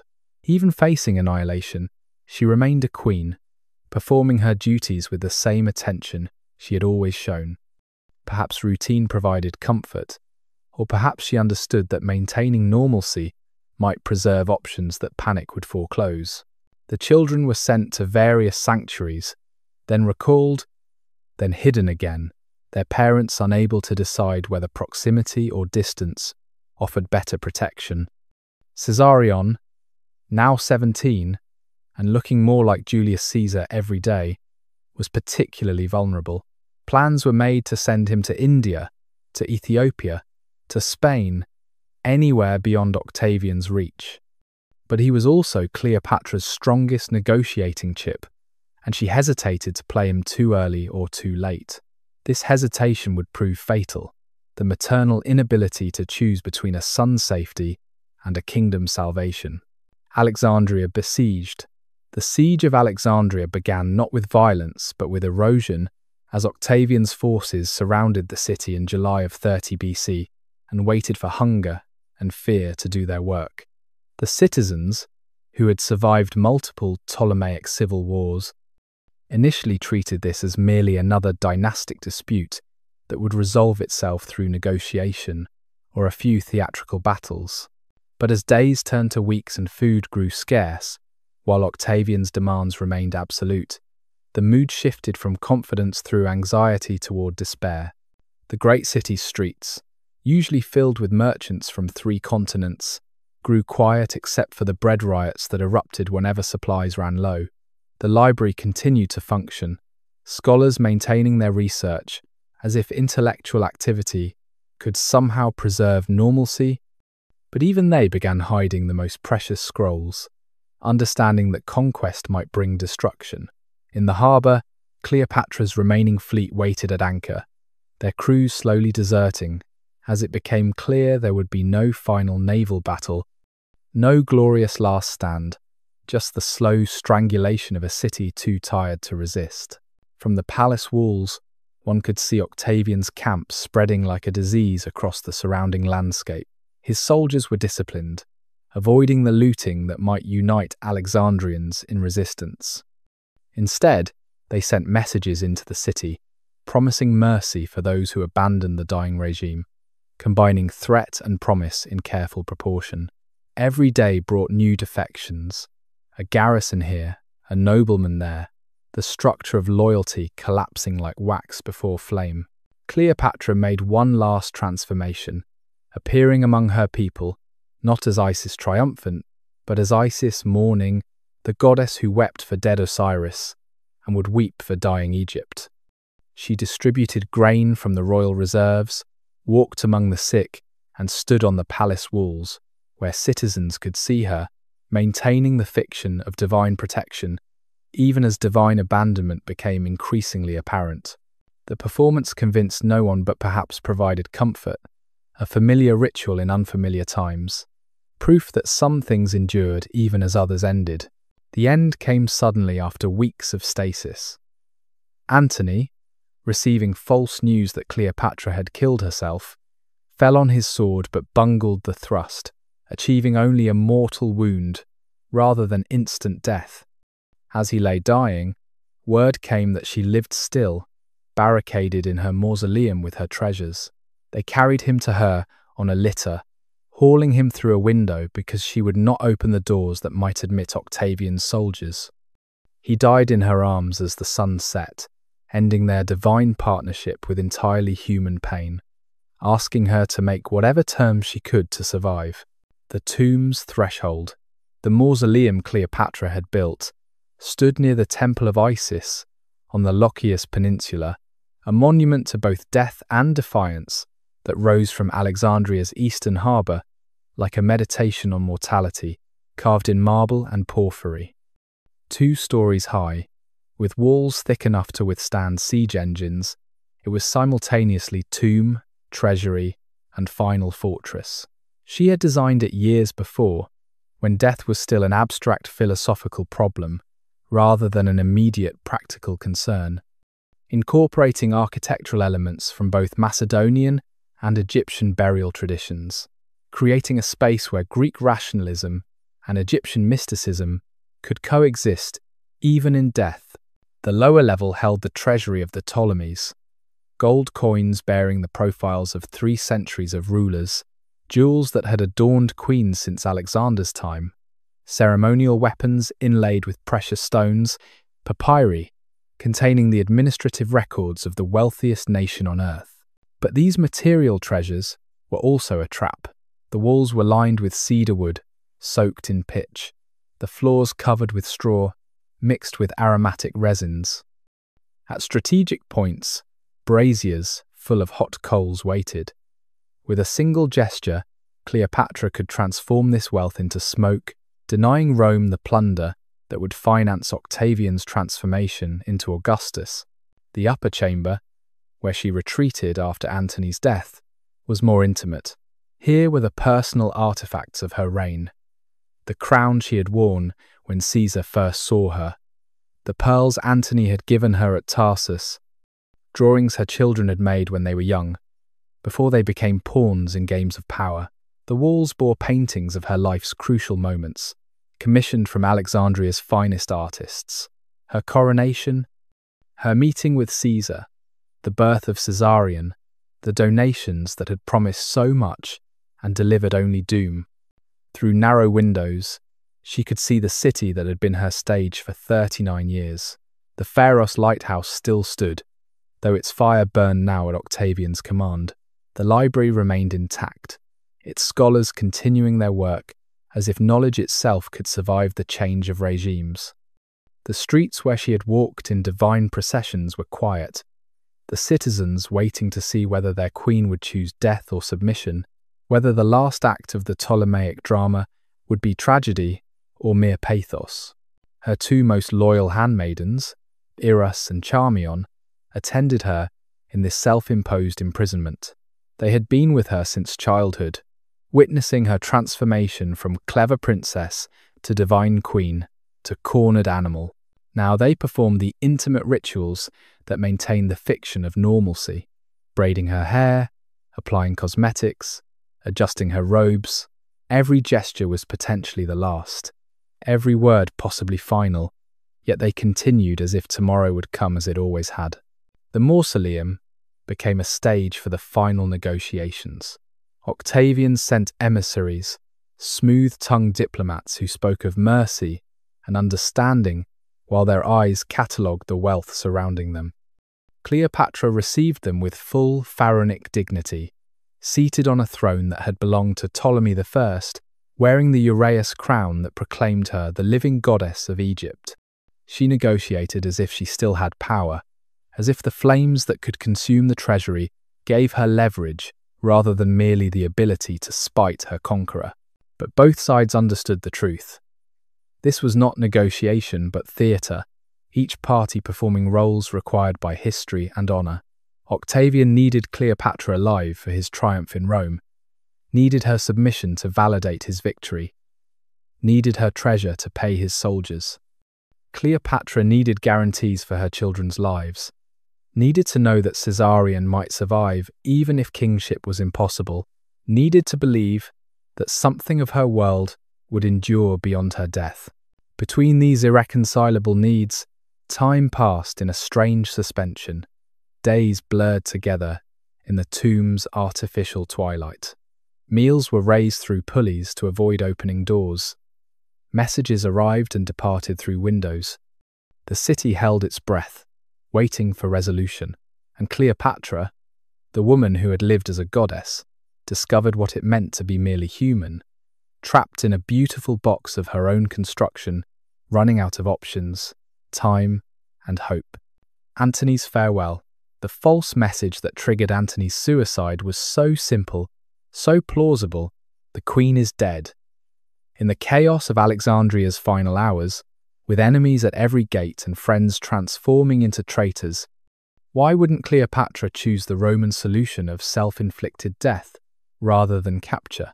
The slave who brought the news to Antony's Timoneum seemed genuinely grief-stricken, tears streaming down his face as he described how she had locked herself in her mausoleum and ended her life rather than face Octavian's judgment. Antony received the news with strange calm, as if he had been expecting it, waiting for it, perhaps even hoping for it as permission for his own exit. He dismissed all his attendants except his faithful slave Eros, whom he had long ago promised to kill him if capture seemed imminent. The moment had come to collect on that promise. But when Antony ordered Eros to drive the sword home, the slave instead turned the blade on himself, choosing death over the dishonour of killing his master. He fell at Antony's feet, his blood pooling on the marble floor, one final betrayal through excessive loyalty. So Antony took his own sword, the gladius that had served him through campaigns in Gaul, Parthia, and Philippi, and drove it into his belly. But his hand shook, or his resolve wavered, or the gods simply chose to prolong his suffering. The wound was mortal but not immediately fatal. He lay on his couch, blood seeping through his fingers, calling for someone to finish what he had begun. But his remaining servants fled, unwilling to bear the guilt of killing Marcus Antonius, once master of half the world. Then came the second messenger, breathless and confused. The queen lived still, barricaded in her tomb, calling for Antony. The dying general laughed at the irony, or perhaps cried the historical sources disagree. They carried him through Alexandria's streets on a litter, his life leaking away with each jostle citizens emerging from their houses to witness the new Dionysus reduced to bleeding flesh. Some wept, remembering his generosity and charisma. Others watched in silence, already calculating how to curry favor with Octavian. At the mausoleum, Cleopatra refused to open the doors, fearing Octavian's soldiers might rush in.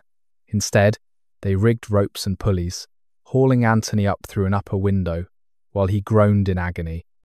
Plutarch, drawing on eyewitness accounts, describes Cleopatra's desperate strength as she helped pull her dying lover up, her royal robes splattered with his blood, her divine composure shattered by entirely human anguish. When they finally got him inside, she laid him on her own couch, tearing her clothes to make bandages, though both knew the gesture was futile. His last words, reported differently by different sources, but consistent in theme, were practical rather than romantic. He told her not to pity him, that he had lived greatly and was dying without dishonor, a lie they both recognized but appreciated. He advised her to make whatever accommodation with Octavian would preserve her life and their children's. He asked for wine, drank deeply, and spoke of their good times rather than their tragedies. Then, as the sun set over Alexandria harbour, Marcus Antonius died in the arms of the last pharaoh of Egypt, ending a partnership that had shaken the Mediterranean world. Audience with the victor, Octavian entered Alexandria on August 1st, 30 BC, not as a conqueror burning with battle fury, but as an accountant coming to collect debts, his pale eyes calculating the value of everything they surveyed.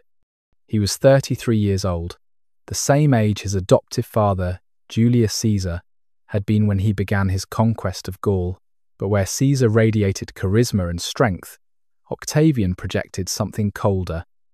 Inevitable efficiency, ambition stripped of all romance. Power pursued, not for glory, but for order.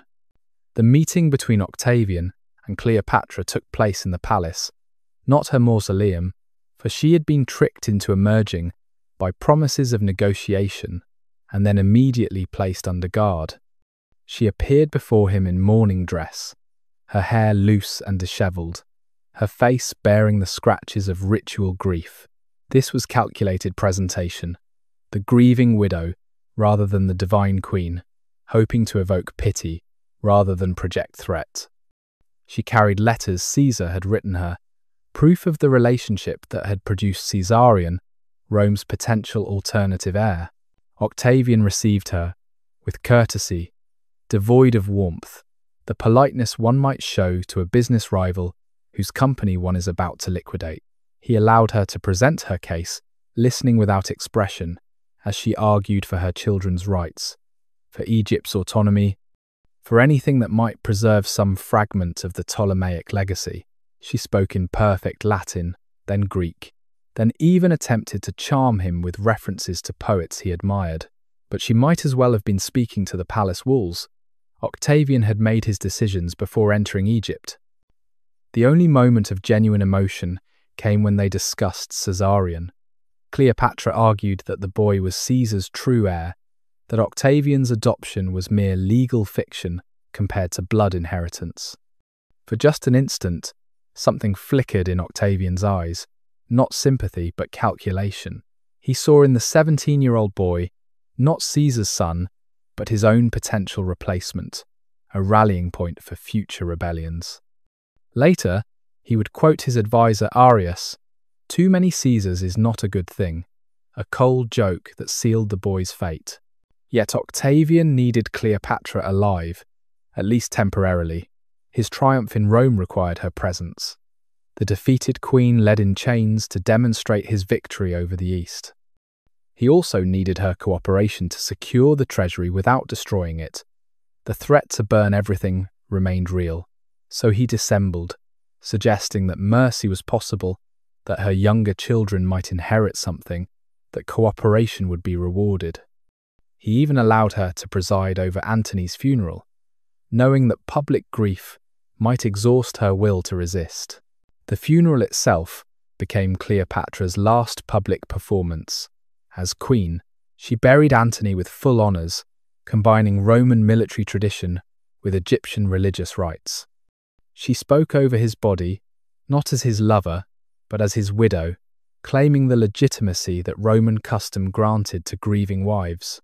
The Alexandrian crowd watched their queen perform grief, understanding that they were witnessing the end of an era, the last time divine pharaonic authority would manifest in their city. Some wept for Antony, some for Cleopatra, but most wept for themselves and the uncertainty that loomed. After the funeral, Cleopatra returned to house arrest in the palace.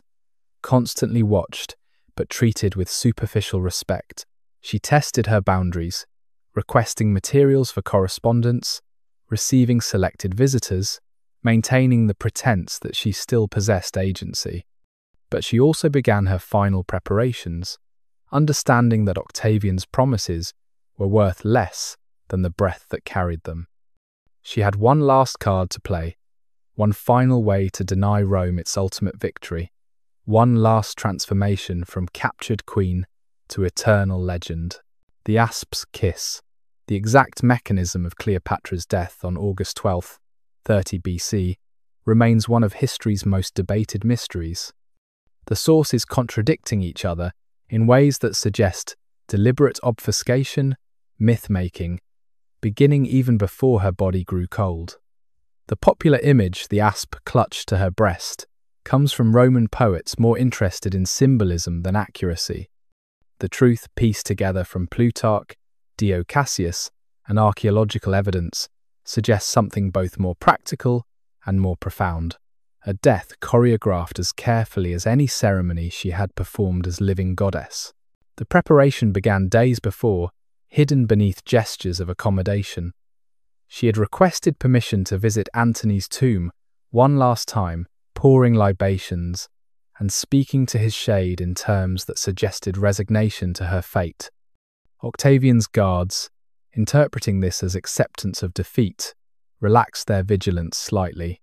She bathed with particular care, applied cosmetics with the precision of ritual preparation, and dressed in her finest robes, not the elaborate costume of Isis, but the simpler dress she wore when acting as Egypt's administrative queen, the ruler, rather than the goddess. The method itself almost certainly involved poison, rather than a live serpent. Cleopatra had spent years studying toxicology, testing various compounds on condemned prisoners, seeking the perfect balance between speed and dignity. The cobra's venom, while symbolically perfect, the uraeus, was the protective serpent on the pharaonic crown, worked too slowly and uncertainly for someone who could not afford to fail. More likely, she used a concentrated mixture of hemlock and opium, perhaps wolfsbane, substances that would provide a relatively peaceful death while leaving her appearance unmarked for the afterlife. The timing was exquisite. She sent a sealed letter to Octavian, knowing it would take perhaps an hour to reach him and prompt a response. The letter, according to Plutarch, simply requested that she be buried beside Antony, a request that simultaneously seemed like acceptance and warned of intention. As Octavian's soldiers rushed toward the palace, understanding too late what that request implied, Cleopatra was already performing her final ritual. She reclined on her golden couch, arranged as if for a banquet or reception. Eris adjusted her diadem one last time, while Charmion ensured her robes fell in proper folds. The three women who had shared a lifetime now shared its end, drinking whatever preparation Cleopatra had perfected in her researches. The queen went first, as protocol demanded, her handmaidens following their mistress into whatever afterlife awaited. The poison worked quickly, but not instantly, allowing time for final arrangements, last words, the conscious composition of a death scene that would echo through millennia. When Octavian's soldiers broke into the chamber, they found a tableau that seemed painted rather than lived. Cleopatra dead on her couch, still wearing her crown, her face composed in an expression of serene authority. Eris lay dead at her feet, having used her last strength to ensure her queen's appearance remained perfect. Charmion, still barely alive, was adjusting the diadem on Cleopatra's head with trembling fingers. When a soldier demanded to know if this was well done, Charmian used her final breath to reply, "Extremely well done, and fitting for a descendant of so many kings." The political implications were immediate and devastating for Octavian. He had been denied his triumph. Romans would never see the Queen of Egypt led in chains through their streets. She had transformed herself from defeated enemy into eternal mystery, from his prisoner into history's possession. He tried to have her revived, bringing specialists in snake bites who might have saved her if that had been the true cause. But she had learned from Antony's bungled suicide. There would be no recovery, no second chance at death, no opportunity for further humiliation. The death became instant legend, each telling adding details that served different purposes. The asp story spread because it connected Cleopatra to the sacred symbols of pharaonic power, suggesting divine authority even in death. Some claimed she had hidden the serpent in a basket of figs, combining the earthly and celestial, the mundane and mythological. Others insisted she had pricked herself with a poisoned hairpin, technology serving mythology. The truth mattered less than the effect. Cleopatra had written her own ending, denying Rome the chance to write it for her. In death, she achieved what life had ultimately denied: complete control over her narrative, at least in its final chapter. She had chosen when, how, and with whom to die. She had staged it for maximum symbolic impact. She had transformed defeat into a kind of victory, suicide into sovereignty. The woman who had lived as Isis died as a queen, and in doing so became immortal in the only way that truly matters, in the endless retelling of her story by those who came after. What Rome erased. In the weeks following Cleopatra's death, Octavian orchestrated a systematic erasure that sought to eliminate not just the person, but the very possibility she had represented. Caesarion was hunted down and killed as he attempted to flee to India, his 17-year-old body disappearing into historical silence. The execution was justified through cold logic, too many Caesars, but its true purpose was to eliminate the living reminder that Octavian's power derived from adoption rather than blood, that alternative legitimacies existed beyond Roman law. The physical destruction began immediately. Statues of Cleopatra throughout Egypt were pulled down, their faces chiseled away in an ancient practice of damnatio memoriae that denied the dead their afterlife by erasing their images. Only those statues that depicted her as Isis were spared, and only because the priests paid Octavian 2,000 talents to preserve them, understanding that destroying the goddess would provoke religious rebellion. Even so, many were quietly removed to storage, hidden in temple crypts where they would remain for centuries. Her written works vanished with particular thoroughness. Cleopatra had authored texts on cosmetics, medicine, weights and measures, and possibly mathematics subjects befitting a scholar queen educated in the Mauseon. Not a single authenticated line survives. Roman writers occasionally reference her writings, always dismissively, but never quote them directly. This absence speaks louder than any criticism. Rome feared her words might carry the same dangerous charisma as her presence. Even her official correspondence was edited, with only those letters that served Roman propaganda preserved. The systematic rewriting of her story began while her body was still warm. Roman historians, writing under Augustus, as Octavian became, transformed the intelligent polyglot, who had ruled Egypt for nearly 2 decades, into a caricature of Eastern excess. Dio Cassius focused on her supposed sexual appetites. Plutarch, more sympathetic but still Roman, emphasized the romantic tragedy while diminishing her political achievements. The woman who had maintained Egypt's independence longer than any contemporary monarch became merely the sum of her relationships with Roman men. Yet traces survived in unexpected places. Egyptian temple inscriptions, overlooked by Roman censors who could not read hieroglyphics, continue to praise her as a goddess and effective ruler. Papyri fragments found in provincial towns preserve administrative documents showing her careful governance, her attention to irrigation projects, her support of trade expansion. These mundane records reveal what propaganda tried to hide: a competent administrator who maintained prosperity despite civil wars, who built temples and canals, who managed one of the ancient world's most complex economies with remarkable skill. The Roman propaganda machine worked so effectively that even today, 2,000 years later, most people know Cleopatra primarily through Roman eyes.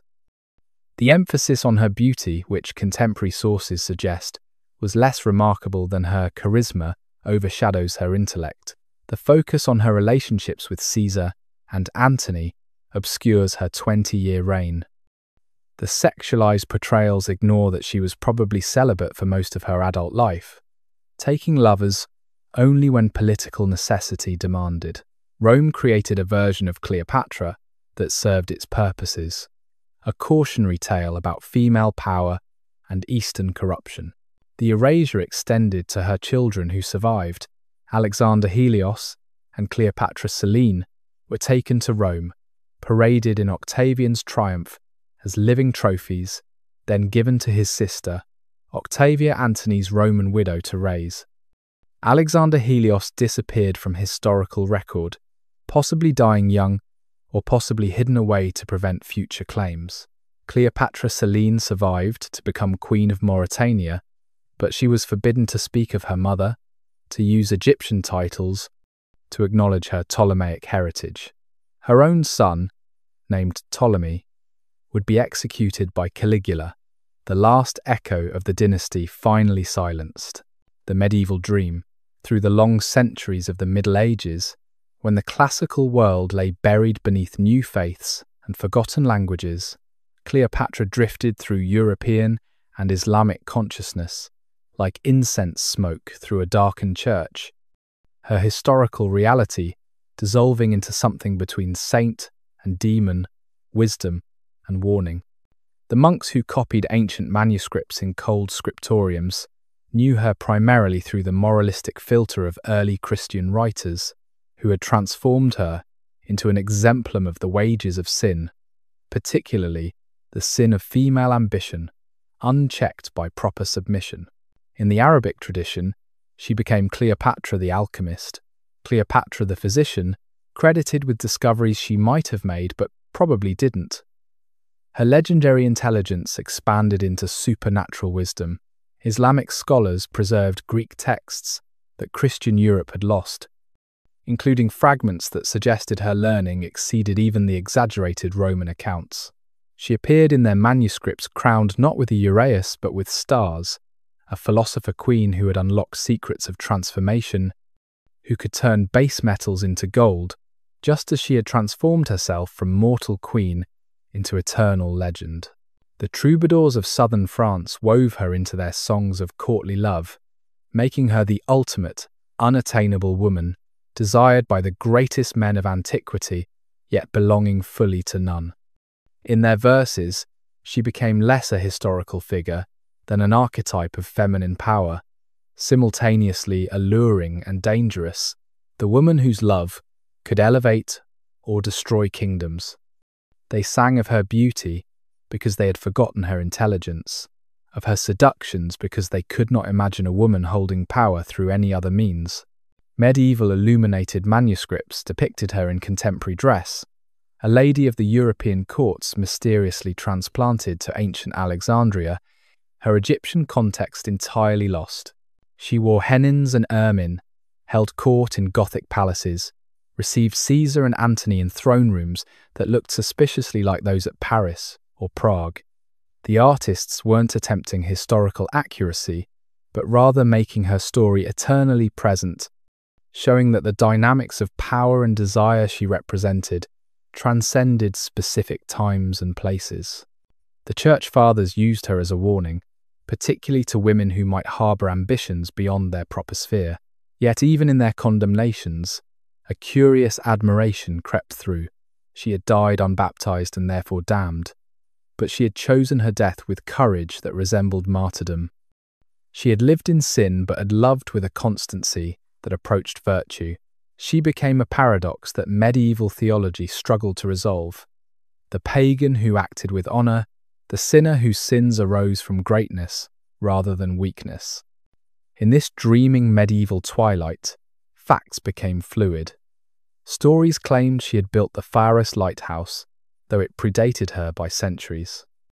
Others said she had invented the calendar, discovered the circulation of blood, written books of prophecy that predicted the rise of Christianity. Each culture that remembered her added layers to her legend, like nacre accumulating around a grain of sand until the original irritant disappears within the pearl. The historical Cleopatra vanished beneath accumulated myth, which perhaps would have amused her, the woman who had consciously performed mythology while she lived. Shakespeare's Queen.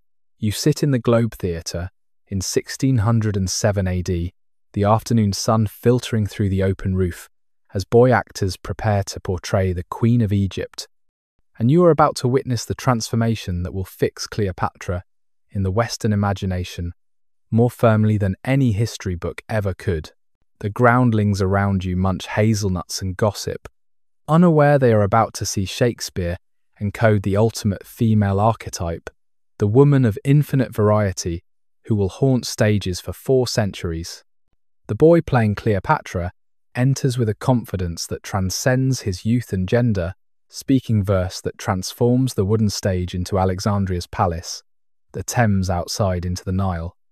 You hear her described as someone who makes hungry where most she satisfies, whose every emotion becomes becoming, who can be 50 different women in a single scene, yet remain fundamentally herself. This is not historical documentation, but psychological archaeology, Shakespeare excavating universal truths from ancient stories.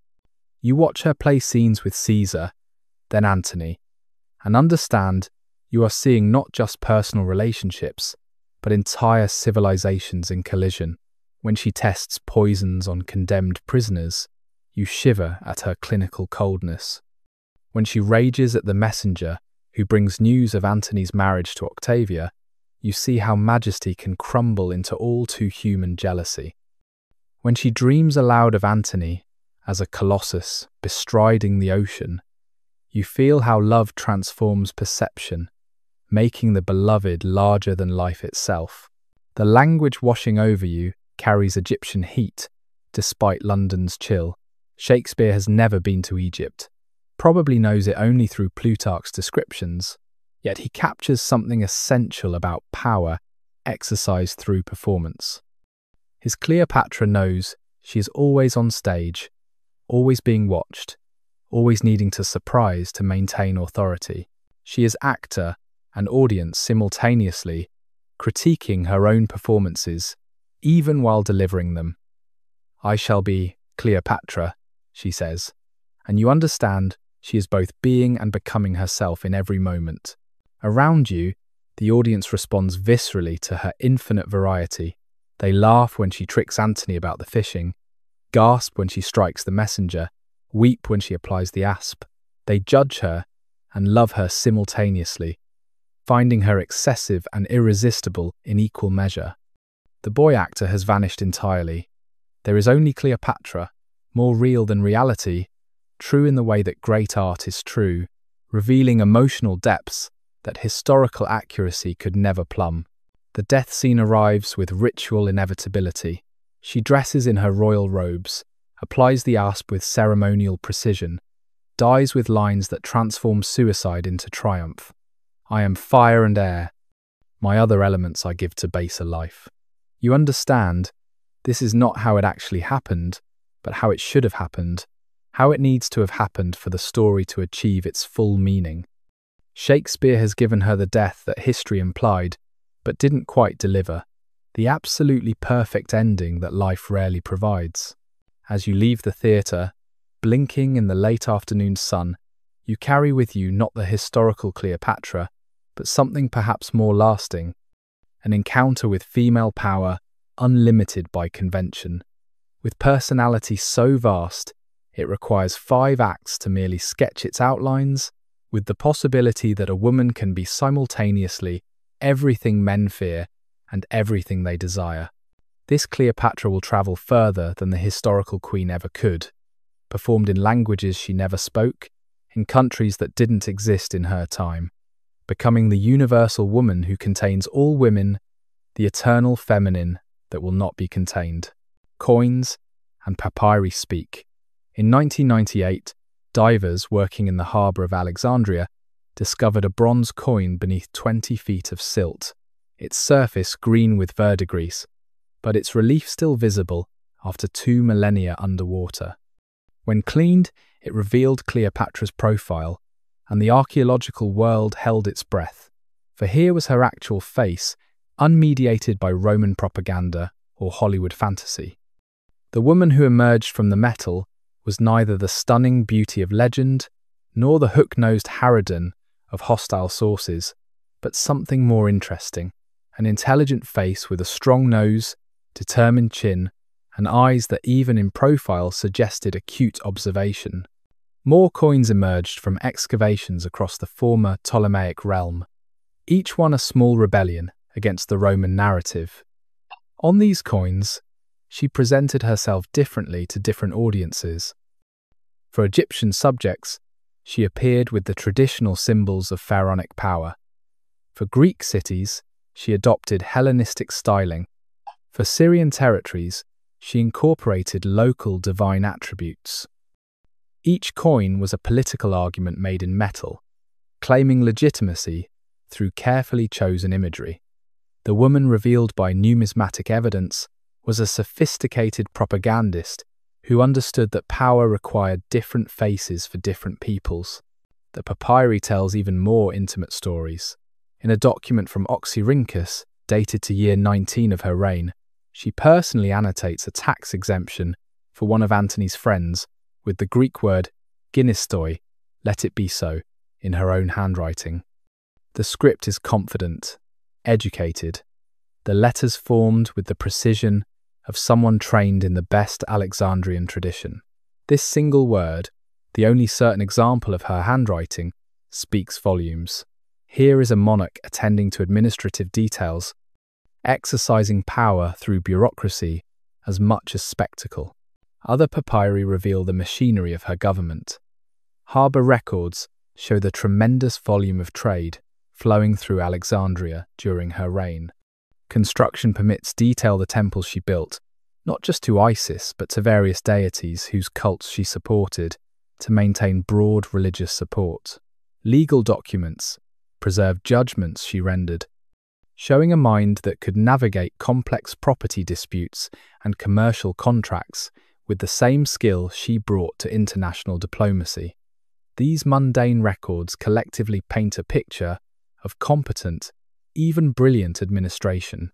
In 2005, marine archaeologists discovered what they believed might be remains of her palace quarter, sunk beneath the harbour by earthquakes and centuries of subsidence.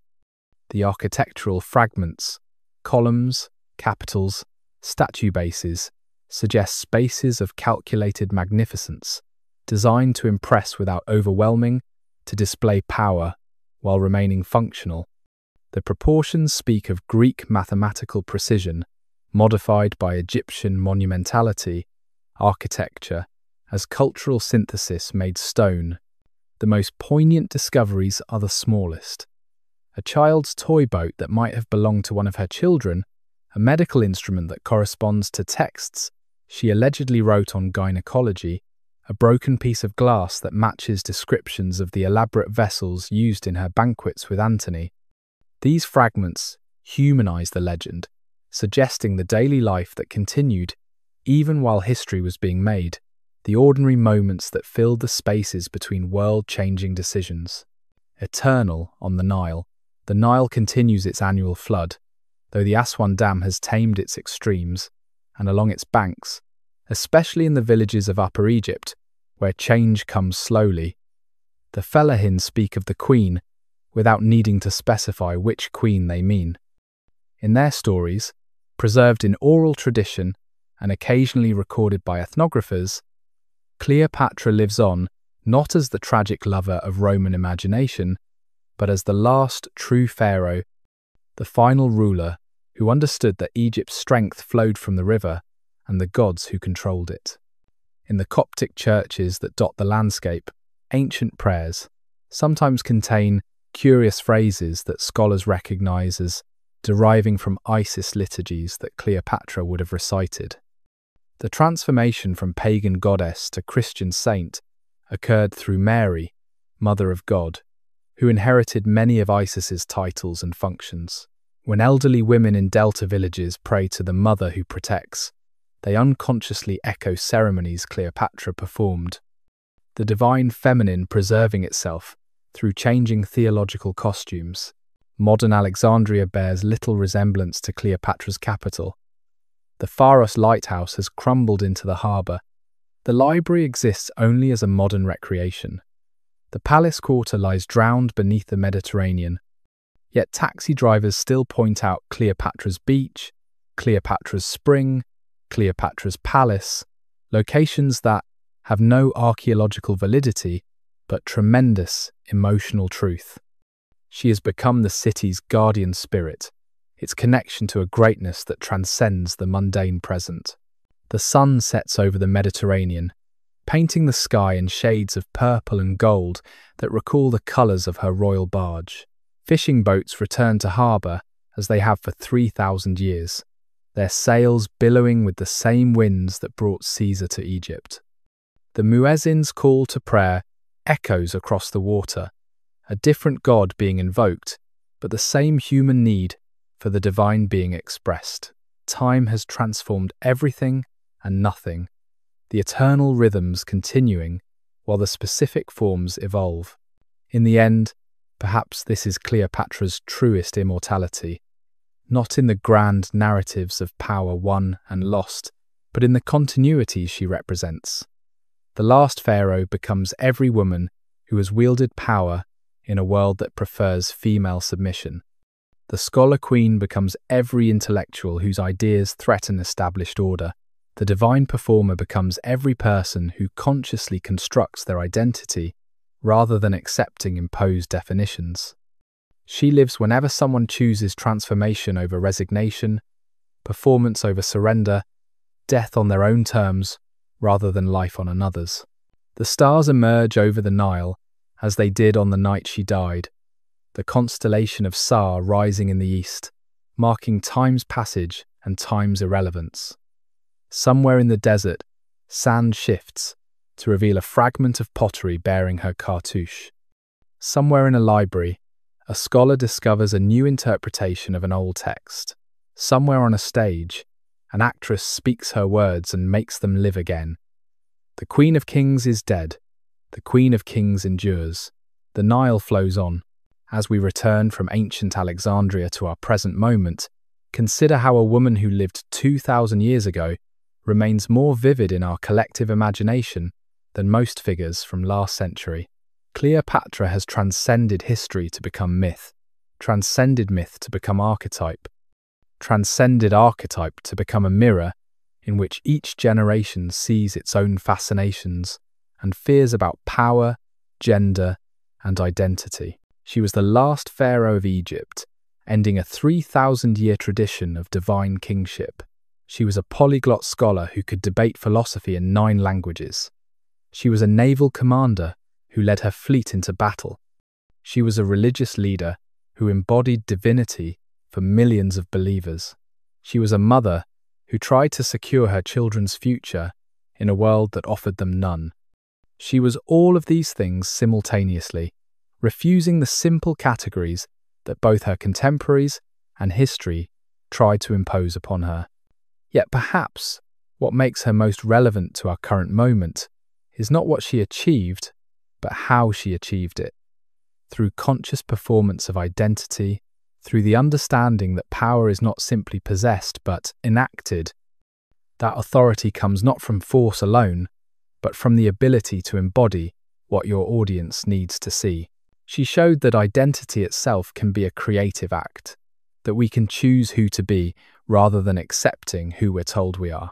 In an age of personal branding and carefully curated social media presence, we are all, in our small ways, children of Cleopatra. I'm grateful we could travel these ancient paths together tonight. May the stories of the last pharaoh remind us that history is never simply what happened, but what we choose to remember. That legend can be more powerful than fact, and that some figures refuse to die because they represent possibilities that humanity cannot bear to lose. May ancient peace settle over you like a gentle blanket.